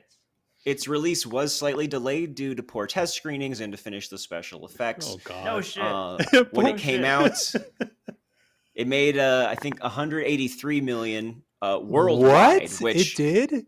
now That's so much worldwide is the money. big caveat because that it did not make very much money in the U.S. Can I guess we how are much it getting made? towards a time. Can I guess how much it made in the US? Actually, I don't have the breakdown between it, but what okay, would you okay. think it would be? Oh God. Oh God. I'm going to undercut. I think it's like 58 million. 58 million domestic is my guess. 47. I just pulled it up. Okay. Wow. Okay. I Yeah. still overshot and I tried to lower it. Oh God, that's rough. Yeah, That sucks. and That was a very earnest guess. Yeah. I love hearing that Seth was the one who liked this movie because what the hell is it about? There's we got kind of a chosen one thing going on. Yeah. Maybe it's Mila because I'm Kunis. 3 It's the in hero's now, journey. I finally get it. Yeah. It doesn't matter what the little. I'm not worried about who the dinosaur people are Yeah. anymore. Yeah. No, I agree. I agree with everything that you're It's about a to say. fairy tale. Exactly. It's a fairy tale. Space fairy tale. It's And hero's that's journey. perfect. That's what I love It's about straight up the hero's journey. Yep. It absolutely is, Yeah. and we discover there's a dynasty in space that's controlling all the different planets that are harvesting people for to make them genes. immortal, maybe Yeah. or for It's their a royal genes. family. Yeah. specifically It's royal about family. power and about class and about capitalism, like all their movies. And but also it's about like a dog guy played by Channing Tatum. Okay, he's a and, lycantent. Let's get so- it. Okay. More of a wolf man. It's like the Beauty and the Beast. He's There's a a Beauty and roller. the Beast Yeah. He's a thing roller going skating on. werewolf, Mark, actually. I love the roller skates. I think the gravity boots are so cool. Please keep And you're correcting like, me. It's "Why getting is better and the better. He's a Because he lost lycantent. his- Okay. He used to have wings. or Lycantents something? need a group. Okay, it's their gravity. They need have to be a a part of a pack? group. They need a pack, and he was Like kicked wolves. out of his pack, and his wings were cut off. Everybody knows that his wings were cut off, And Listeners, now he has these Add cool that to your boots. notes. and now he has gravity boots. Look, But the real main character Yeah. is Mila Kunis, who is like works cleaning toilets during the day and hates her life, which you know because she wakes up several different times in the movie and says the line, "I hate my life." yeah, And we kind of go whisk quickly through there to her discovering that she's actually a Yes. I don't know, space empress or something. Well, there's She a crazy is- fucking prologue before that where it's like it's Uh-huh. in Russia out of nowhere. This Uh-huh. is what made me feel like, okay, surely this is based off something, because like why No. would you just randomly like because of the golden I- telescope. You need a background with That's the a golden really telescope. great question. Yeah. golden telescope? What I and- love about the prologue is that her parents speak a line of Russian so that you know that they're from Russia, but then everything else they say afterwards is in English with heavy like British accents. I'm just like, wait, it's weird. It's weird enough to have them cut into English, but then the fact that they're just like British actors, I don't know. Everything about it is funny. Yeah, I mean, it's a Cinderella story, and she is like quite literally like a Cinderella type figure. And they have said in interviews like, we wanted to make a Cinderella type movie, so it's very intentional. And her dad it's gets interesting killed though. over a telescope. Yeah, at the beginning. Who hasn't been there? Yeah. And she wants to buy a telescope like it that's back. I don't know. It was interesting to me that we do start with her, but very quickly That's positive. It starts cutting away to introducing all of the, space family bad guys and their interfamily drama. Yeah. It's like a hard cut. It just hard cut. Boom, we're in space. Yeah. On a random ass planet. They're talking about. They're like mid concept talking. Like they're thrown right into the middle of the plot. It's throwing a lot of mythology and exposition at you, and I feel like I was missing the sense of discovery, her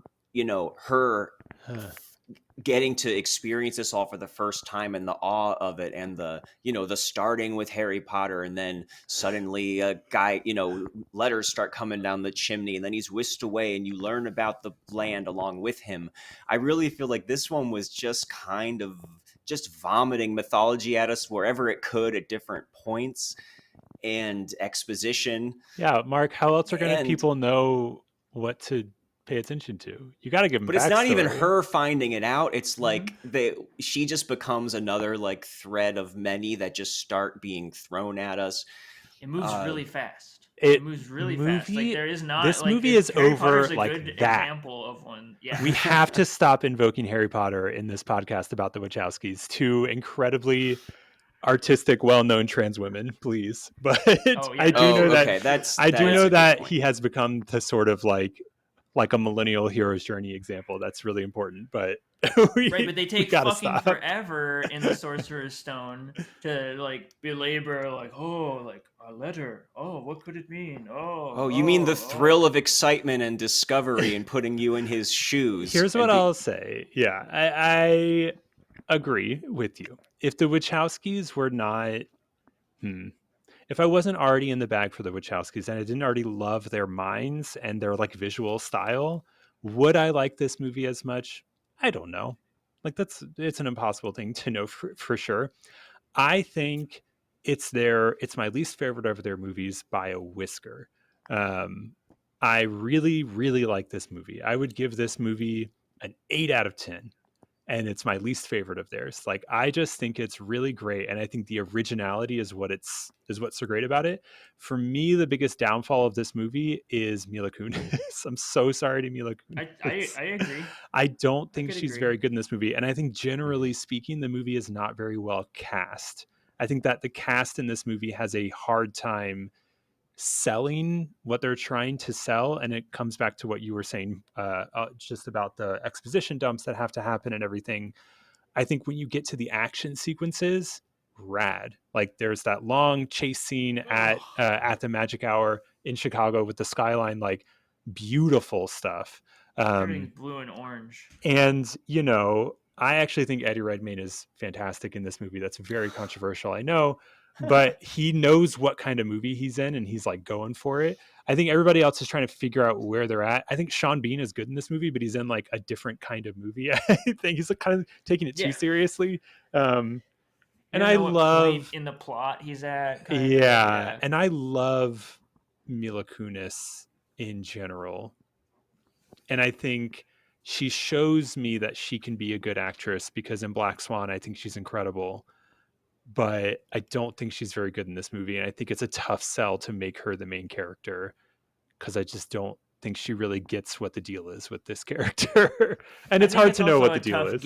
It's a tough gig. I agree. In that way that you are like, I'm both trying to like balance this. It's not the real world. It's like supposed to be like a fairy tale, like I'm whisked off and I'm like head over heels, like falling through this wild adventure. But then I have to keep on making like witty remarks in a certain way that like make me like call back to the reality that's going on, which kind of like throws you out of it, like the little like jokes that she has to make. And she throughout doesn't the really whole have any thing. chemistry with Channing Tatum, which doesn't really help either because they're supposed to be like a great love. Right. But I'm just so sold on the weird like thematic elements in the movie and how much the Wachowskis are obsessed with human beings being used by alien races as like energy and batteries. Like that's what the entire like Matrix quadrilogy is kind of about, and it's what like Jupiter Ascending is about, and they kind of come back to it again and again, that like just that human beings are just like being prepared for harvest. And I just love that, like the idea of that is just fascinating to me and strange in a way that I find exciting. But it's kind of like the hero's journey aspects of it that I just kind of take in stride. I think it's the weird space logic stuff that I find kind of exciting because I like original sci-fi concepts, and this is a wholly original sci-fi concept that I think they wanted to become a big thing. And when I watch it, I'm like, nobody was ever going to accept this. Like, I don't know why you thought this was going to be a big deal. Mila Kunis is that these characters' moms, these like space prince's mom reincarnated is like this whole like other level of this like I was following the fairy tale, And like he wants to Cinderella thing, and marry then all of a his sudden mom. there's that Yeah, exactly. Freudian thing going on that they can't resist. And Eddie Sisters Redmayne wants cannot to resist. Eddie Redmayne killed his mom, but then also wants to like kill her again. And his mouth is just like a flat, straight line the entire movie. All these things totally Yes. make sense. Well, I think I see the originality in the details, but I mean, there is a lot of Star Wars, of Dune. Sure, of course. Uh, Yeah, there's lots of influences. you know, in this, it is about, these elite galactic families, and even harkening back to how the Matrix is about being, using humans as batteries, which isn't even something that just, is from the Matrix. Yeah. So it did feel like a lot of different elements like that squished together into something. It's technically like an original story, but it's not like an original story, if I could put it that way. Yeah. And there's some unique spins, but yeah, and there's just so much stuff in the dialogue and everything. Again, these are all things that you are going to be the reasons that you guys love this movie, and that I do agree with Brad that this is my least favorite Wachowski movie. But I also think that it is kind of terrible. And wow, like I could totally see people thinking this is terrible. I don't get it. When she is when she's when more people and Sean Bean's telling her more about what she is, and the bees start all forming around her. Yeah, and bees recognize royalty. Bees are genetically designed to recognize royalty. Yeah. Bees aren't like humans because they can't lie. And I'm just like, my God. Mark, everybody knows. You've never been stung by a bee, right? Everybody knows that bees are genetically designed to recognize royalty. I love that Sean Bean sells that line beautifully to an extent where I'm like, you know what, Sean Bean, you're right. They are. I agree. In a weird house in the South. What do you mean? He's in hiding. Everywhere. He's in hiding. Yeah, I think isn't he a bee or something? He has some connection to the bees that I don't remember. I don't know. I really missed why they have bees. I just thought it was just like a hobby of his. It might be. And then the Greys are coming. Like I love the Grey aliens that are like. They're so cool. They just look like generic aliens, but they also are like oh my god, bodies, the and they're sequence, running through the cornfield and the stuff. sequence where she goes to sell her eggs, and they float her in the air, already crazy. And then Channing Tatum comes in and kills all of them. That sequence, just as like a directed action sequence, is unbelievably cool, and like. Everything that I almost said everything that they're doing. They tried to, as much as they could, do practical effects in this movie, though obviously it's heavily special affected. But like that scene is done as practically as possible. And it's just a cool concept. Like it's what they do quite well is create images that immediately feel like iconic images, even if nobody really cares about this movie or likes it particularly all that much. But they like know where to put the camera, and they know how to create something that you're going to be like, oh wow, cool image right there, even if this storyline I don't really care about.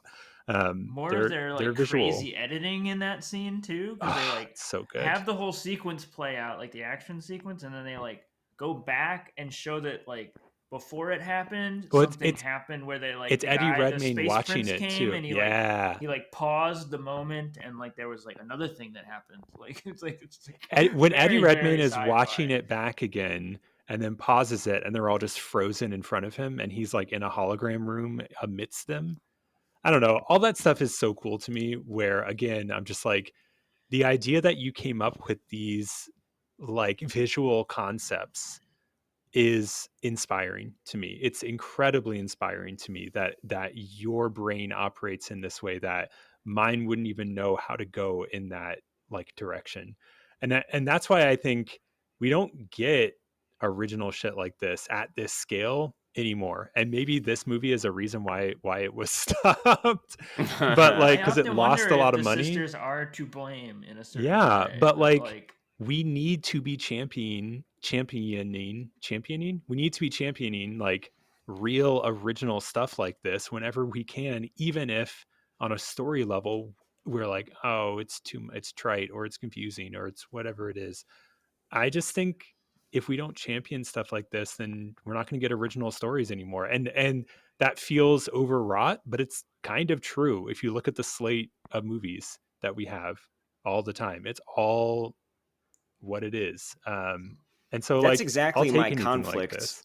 with this movie and maybe their previous two ones also, which is that this is exactly the kind of thing in principle that I want to keep seeing more of. And a lot of times, even if I don't particularly like a movie, I do want to encourage movies like that being made. And I know like a lot of people were complaining about Babylon bombing last year when they're saying this is Yeah. the kind of It's a original masterpiece. epic, kind of movie like that needs to be championed. And then on the other side, it's like, well, sometimes those movies do suck and doesn't make you want to actually watch it, even if you want the ecosystem to go more that way. And I don't know, when it comes to this movie, I think one of the fundamental differences here, and we might as well throw down, we're here at the end of the podcast, but I got another 2 hours with this. The action the action sequences, much like the ones in the Neo Soul storyline in Cloud Atlas, I really feel like they have just lost their touch of what used to be exciting and inventive and spatially coherent in something like the original Matrix and in some scene, and it's the big set pieces in Matrix Reloaded. But especially in this movie, I don't know, it seemed very boring to me. To me, it was just a lot of like rocket boots and guns going pew pew pew pew, and nothing that ever got me excited. And especially the extended climax where everything is blowing up at the end, I was just checked out at that point. Yeah, I mean, I did not find it exciting. Yeah, the worst part of the movie is the end of the movie, I think. But like when everything is just like oranges and blacks and it's like stuff, it's very like Marvel movie climax where it's kind of like stripped of color and it's just kind of like big explosions and like a fire in the background. Even though I like it because I'm invested and Eddie Redmayne is going for it and everything is kind of like coming to a head. But I just disagree. I just think that the action scenes in the other parts of this movie are conceptually cool. The extended chase scene where he has his boots on and they are being chased by the aliens in the spaceships, and it's the golden hour in Chicago, and they're shooting it in front of the skyline of Chicago, and he spins around the tower until they cut off the tip of the tower and it falls down. There are just really, really cool moments like that are very inventive in my mind, that when they like fall into the Chicago River, I think it is, and all the other spaceships like fire around into the water while circling from above until he shoots back up in a different, like, that stuff is cool. And these images are staying in my mind, I guess because I watched it kind of recently, but like I think that they've achieved a way of shooting something that you don't get a lot of times. So I don't know. That I think I just had a one different was experience. my favorite. Yeah, it's the best part of the movie, them, I think, for sure. The spaceships that are like assembling and reassembling. The spaceships are so cool, just as a city. design. They're so cool. A lot of the design work is really great. Even the just like what could have been this maybe on the surface generic like dinosaur people. I love the dinosaur people. They're cool. I love the way the cities and the architecture work. I think maybe, I guess you could say that it looks like Marvel stuff, but I am fully invested by the end of this movie that I have been thrust into like an alternate timeline where like Yeah, Marvel is I no feel the longer same. going to happen, and we're going to get a bunch of these kinds of movies that are like original, and it's just coming from like directors Yeah. making like blockbuster fairy tale space adventures and things like that. And I don't know. Yeah, I was worried about this one feeling like the most modern, the most generic of all the movies or something, but it really, I No. don't know. I just really buy that it's still coming exclusively from them and not from like where like I do see like a just like our everyday like sort of blockbuster sci-fi movie, and they do feel like it's hacked together from various other movies of the day, other like special effect looks of the day, Yeah. designs and things like that. It just looks like a video game, but it seems unique to this movie. I just think that the Matrix, they know this, that the Matrix is an albatross that they've had around their necks their entire careers ever since it came out, because they have every single movie that they've made after it, including Matrix 2 and 3 and 4 especially, are comments about how the Matrix is an albatross around them, that like they made a masterpiece early on in their career that not only was a perfect movie, but was immediately influential on everything about it and was a massive deal. And now every other movie that they've ever made has been a reaction to that movie, where people are bringing their own ideas of what a Wachowski movie is to every other movie after that, and what a Matrix movie should be, quote unquote. And the Matrix 3 movies that came afterwards are all like, we are going to make a movie that we want to make, not a movie that you think you want to see. And these 3 movies that we're talking about today, kind of in between them, are that as well. It's them being like, we have a concept for a movie that we want to make, and everybody's going to bring their own ideas about what they would rather see to that movie. But it doesn't matter. Like, it's the movie that they have committed themselves to making, that they believe in incredibly passionately, that is unbound by anything like that. So kind of making that movie, like the Matrix of all movies, allowed them to make 100 more like $200 million movies, whatever it is. They basically have an open door for their careers. But it also means that everybody who goes and sees a Wachowski movie is like, in what way is this going to remind me of the Matrix? And that's tough. I can really, really like sympathize with that, because that sucks that like you have a career defining moment. And I think I just applaud them for continuing to go ahead and make all the original movies that they've made. But it also has been a career in which they're kind of like, yes, we're the people who made the Matrix. And that's what Resurrections is about, is they were going to give it to somebody else. And Lana Wachowski was like, no, if you have to make another one, I will be the one who makes it, not anybody else. And that movie is about the making of the Matrix. And like, it couldn't be about anything else. There wasn't going to be any other way. So that's sort of my 2 cents on the Wachowskis, that I just become very inspired by them, of just like pushing ahead no matter what, which I just love. Even if Jupiter Ascending, that's a movie that like makes me laugh a lot.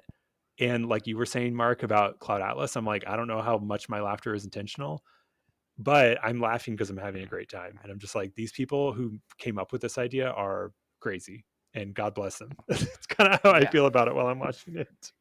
Fucking Well, speaking of that, I have to make sure. Yeah, exactly. I have to make sure that we give Eddie Redmayne his due, because if there's one memorable thing about this movie, it is what I consider to be one of the all-time worst performances of all time. Yeah, in a mainstream movie ever released. That's crazy, Mark.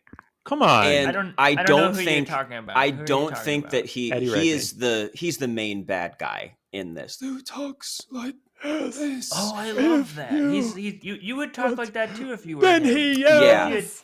If you had been through all the complicated pleasure and pain that he had been through. I don't think that he is trying.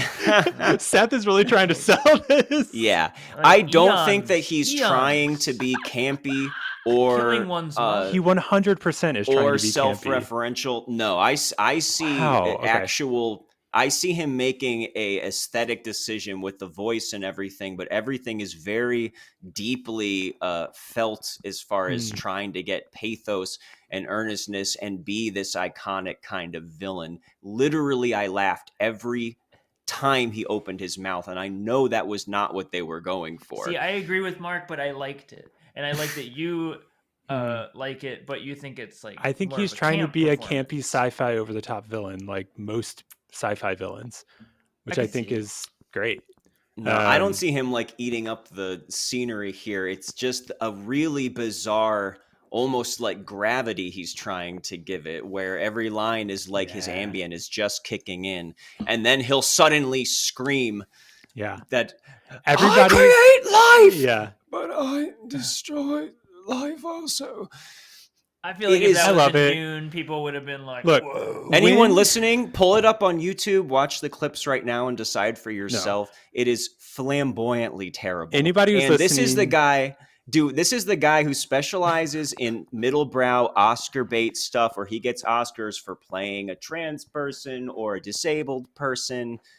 It's totally just misconceived hack work. I He is would not, say that he's done those Al Pacino. He's done those two roles that were, like you say, Oscar baity. He won an Oscar for one of them. Besides that, the other roles that he has done have been much more in line with what he's doing in Jupiter Ascending, which I think is, you know what? Oh, he's in the Harry Potter. He is. Other He's in the series Fantastic movies. You gonna Beasts. bring up too. Harry Potter again? He was He's a nominated. hack. He was nominated for a Golden Globe for some movie last year too, where he also has a crazy like affect that he's doing the whole movie. Golden What Globe, I baby. love Sure. is that when he won the Oscar for Theory of Everything, Jupiter Ascending was in movie theaters. It came out a week before the Oscars in 2015. So I love that people, and I'm saying this, ironically, sarcastically, it's so funny to me that people could watch the Oscars and be like, oh, Eddie Redmayne. And they're like, oh, he's in a movie right now in theaters. And they would go to the theaters and watch Jupiter Ascending because he had just won an Oscar. Whoops. It's so funny to me because those two performances are wildly different. And It's like when Eddie Murphy was campaigning for Dreamgirls and Norbit was in theaters. Yes, and everyone's just quite no similar. award for this guy. Very, very similar, actually. But Eddie Redmayne actually won the Oscar. Look, I like Eddie Redmayne. He's my doppelganger too, and so like I feel very close to him. My introduction to him was Les Mis, a movie that I fucking hate and like almost walked out of in the theaters. But that was where he like was really, everybody was like, oh my god, who's this guy? Eddie Redmayne, wow. And I've got no ill feelings about him. I like him, and I think he's having a lot of fun in this movie, and he makes it fun. And I think the problem is that the other actors are not in the same movie he's in, but he's in the correct movie. That's what I think. I think everybody else is ranging from fine to okay, maybe like pretty good at times. And I think he isn't giving my favorite performance of all time, but I think he's in the movie that I kind of want this movie to be the whole time. I want it to be campier and match him. So that's what I kind of like about it. I think it's like a barometer for me, which I like. That's very generous of you. I like See, it. I don't think there's any other podcast that has spent this much time on this performance, and I think we should. Oh, keep I going. could do a whole, not just episode, series on this guy in this movie. I just liked it. I think I just liked like it. big swings, and I just don't know that you like big swings in the same way. Is the sense that I'm getting. I love these big swings that people take, and I'd rather have a big swing not be ultimately like successful than somebody not take a swing at all. That's kind of how I feel like. And the Wachowskis really encourage these big swings out of people. Always agree. And that's what I think Channing Tatum and Mila Kunis are not really doing, is like any big swings. Like that's a good point. he kind of seems embarrassed to be in this movie. Poor Channing, who I also love. And Mila Kunis just kind of seems at sea. She's kind of playing like an everyman quote unquote character, but I'd rather And they she's go for it. from scene to scene, it's like all of a sudden she's in the middle of this and then just starts like throwing herself at Channing Tatum in Yeah, this really it's kind of out weird. of nowhere way. And And then then she's she's like a just, badass, and then she's something else. Yeah. yeah, and then she escapes, and then all of a sudden she is so despondent that she just insists on going home, like she could just forget what happened and nothing is going to affect her again. And See, I'm following what just you're saying bad screenwriting. And about I don't know. I campiness. think I think this movie should have been campier in every aspect if they were going to Yeah. go for it. But I don't even think that obviously we disagree if that's what Eddie Redmayne was going for. I think he was going for Yeah. iconic and full of pain and seriousness. Yeah, I love that.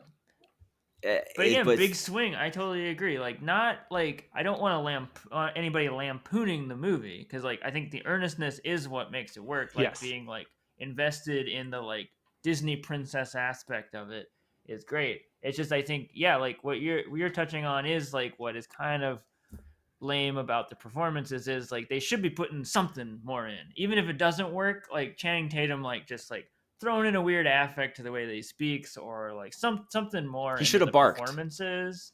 Sure. Like, even lichen noise. Sure, lichen noise. Yeah. I would have likened it more. Isn't it crazy in this movie that Mila Kunis's cousin asks her to sell her eggs so that he can make a lot of money?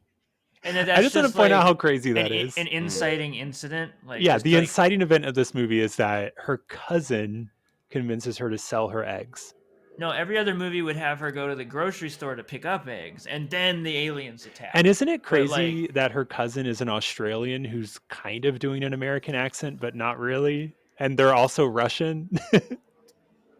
Yeah, it's great. Casting problems all down the line here. Her dad gets killed because of the telescope. The casting is rough, but that's okay. I still have. This also does one of those things that drives me crazy in movies and TV shows, where when they need to up the stakes, somebody's family gets kidnapped, and then they will repeatedly in dialogue over and over and over again say, "This is for my family. I need my family back." There was literally one scene in here where Mila Kunis, she said "my family" at least a dozen times in a single scene. And it was just this is just automatic stakes they can just stamp on something. Yeah. I need to protect my family and get back home with my family. Well, not without my family. And it's like, we get it. Yeah. It's like that supercut of Harrison Ford. There's some sort of supercut out there on YouTube of him going like, "I just want to save my family." Well, and how else are you going to know? See how many times he says family. How else are you going to know she loves her family? She's got to say it a bunch.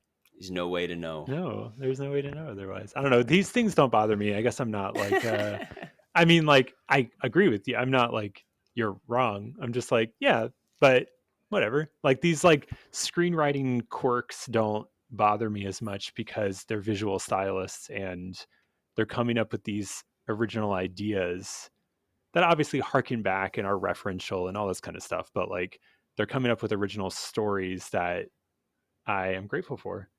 Even if lines of dialogue are groan worthy or whatever it is, I'm still whatever. Like, there's a point where she says, "I love dogs," but I like that afterwards she's like, "Why did I say that?" Like, she even calls herself on it because it's a dumb, cheesy line, which I kind of like. I know. Every time I try to use that pickup line, it does not work the same well. Yeah. Well, so I think you lay that out pretty well. I'll just say as my final thought, and then let Seth have the last word. It's not that if I had actually found the movie more entertaining, then all of that stuff would be more forgivable. And I like big swings as much as the next guy, but not necessarily for their own sake. And so I think sometimes you could be more inclined to be like, I can really feel the auteurs behind this, and I like what this represents. But sometimes that, the individual product may work or not work. So, your mileage may vary as far as that goes. I did kind of hate this movie, but that's you're not the only one. It certainly was at least it was bad in a way that has a courage of its vision and convictions of badness. Aww. And not in a generic way. And that's always going to be preferable for me. But I feel your guys' love radiating here. and want to make sure that we end on a positive note. I don't know. I think this one is. I think what worked for me with this one is that it feels in the tradition of like almost like 80s fantasy movies. Like it's Sure. more of a fantasy movie. As much as like there's science fiction is at the forefront, it feels very much like a fantasy movie, like in dialogue with like legend or like Yeah. even like Neverending Story or something like being in the classic, like you're in the real world and then all of a sudden you find out you're a prince on Mars or something like that. It also like I love that it doesn't stop there though. It still goes like in Wachowski fashion, like through the wall into just like there are like some wild, like kind of crazy sci-fi concepts going on here. Like some of them like really do feel like you gotta be a real sci-fi head to kind of like really appreciate it. Some of it like reminded me of like Philip K. Dick or like some early Samuel R. Delany books, which I love, which are just like very much like that kind of like layers of both fantasy and science fiction and myth and fairy tale, which is what really works for me. I love that. So Lily Wachowski, I think it was, said that when writing this movie, the main thing that was on her mind was that time had become a precious commodity as she got into her 40s. And like that's ultimately what this movie is about. Underneath all the like layers of other shit is that it's a movie about a race of people who want to live forever, and so they harvest other planets to get more time. And they call it out in the movie, obviously, that time is the most precious commodity that's more more valuable That's a than neat anything idea. else. And like the concept of that is really cool to me. Mm-hmm. And just to hear her talk about writing it again very earnestly, where she's like, the older I got, the more it became important to me to investigate why time was so important to me. And that's ultimately what this movie is about. Now, is it super successful in reaching that theme? I don't really think so, but like I love hearing them It's talk not about very their deep, movies. yeah. Yeah, but like I love that she went into this with this idea of like, I'm getting older and time is important to me, and like using my time well and trying to get back as much time as I can is like a futile effort. I don't know that totally comes out in the movie, but it's cool. I like hearing them talk about it. I love Lily, and it's like I love hearing you say that because that is something that I get frustrated with certain artists where it's like, oh, well, had you known their like what they were Yeah. going through in their lives during the time, you would appreciate the film more. But like this is like the Wachowskis are like one of the instances where I am like that just really like thinking about them while watching their movies really does elevate it for me. And Yeah. maybe that's not a very cinematic like way of looking at things, but I don't care. I love it. Like that's one of the things that everybody hated about the latest Matrix movie. They're just A masterpiece. constantly saying Another like, masterpiece. "Oh God, it's Lily's diary. I don't give a shit." And like that's my favorite part. That's like what I love about it. Yeah. It's like it is like someone speaking through their myth making, like which is really exciting to me and really crazy and not something you get to see very often. Very like self-referential in a way that I think public breakdown. I think like, people didn't give credit to. They were just like, oh, it's another movie like this that's self-referential. And I'm like, this is a self-referential in a very complicated way, in a way that I don't really think it's not the same as like Space Jam: A New Legacy. Like it's not self-referential in the same way that movie is. Like they're two different products. Prologue for our next episode with Brad. Yeah, that'll have to be its own. Space Jam: A New Legacy. One of the worst movies I have We did ever cover seen. that already. Actually, that movie is terrible.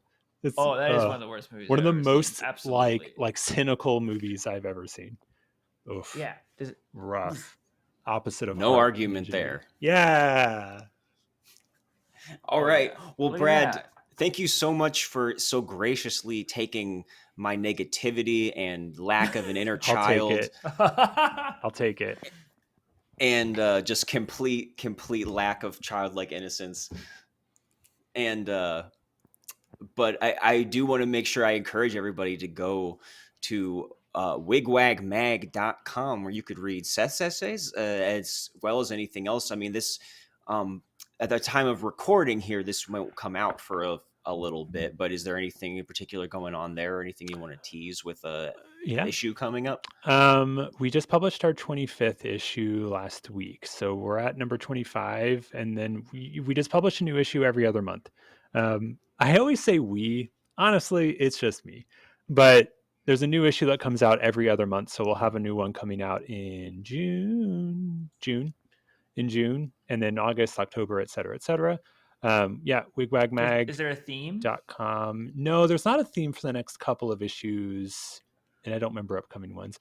If anybody's listening and goes to the site and reads stuff and wants to pitch, there's a tab there where you can contact and stuff, but you can also just email wigwagmag@gmail.com, and I would love to hear about that. And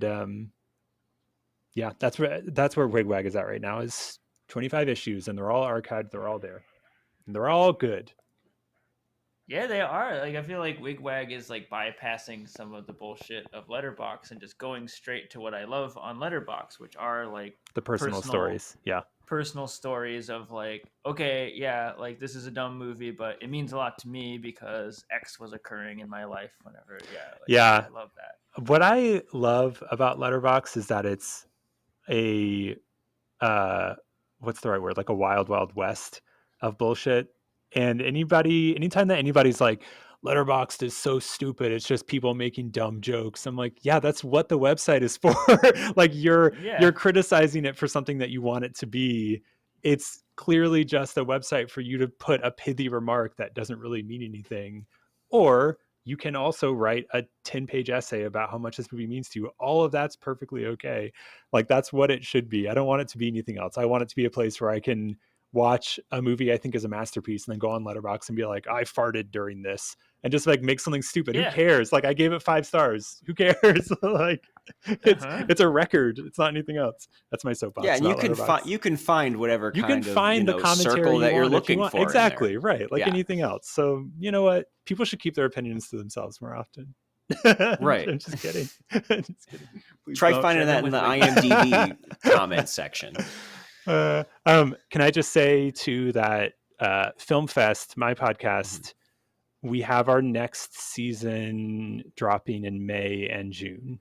When is this coming out, do you think? Ish. It'll be in May, I believe. Cool.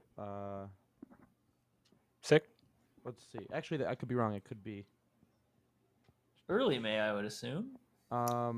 Yeah, we have May one coming out 16th or 30th. Practically tomorrow, and then just one more in the can. Cool. Yeah. Well, we our second season of Film Fest is Power Couples, so it's movies that were made by famous couples or with famous couples. We've got 8 episodes this season, and they will run every Tuesday through May and June.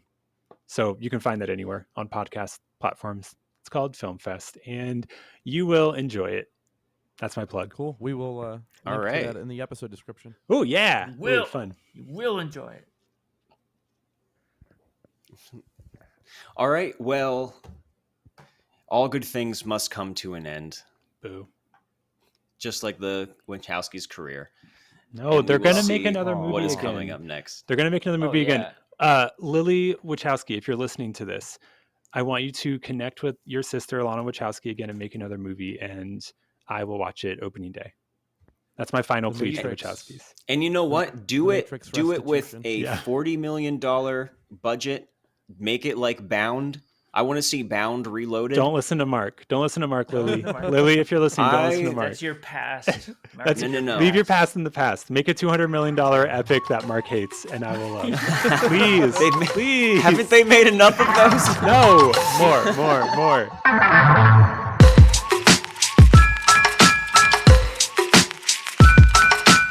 Unwatchables is produced by Tony Scarpitti, hosted by me, Marc Dottavio, and Seth Troyer, with artwork by Micah Kraus.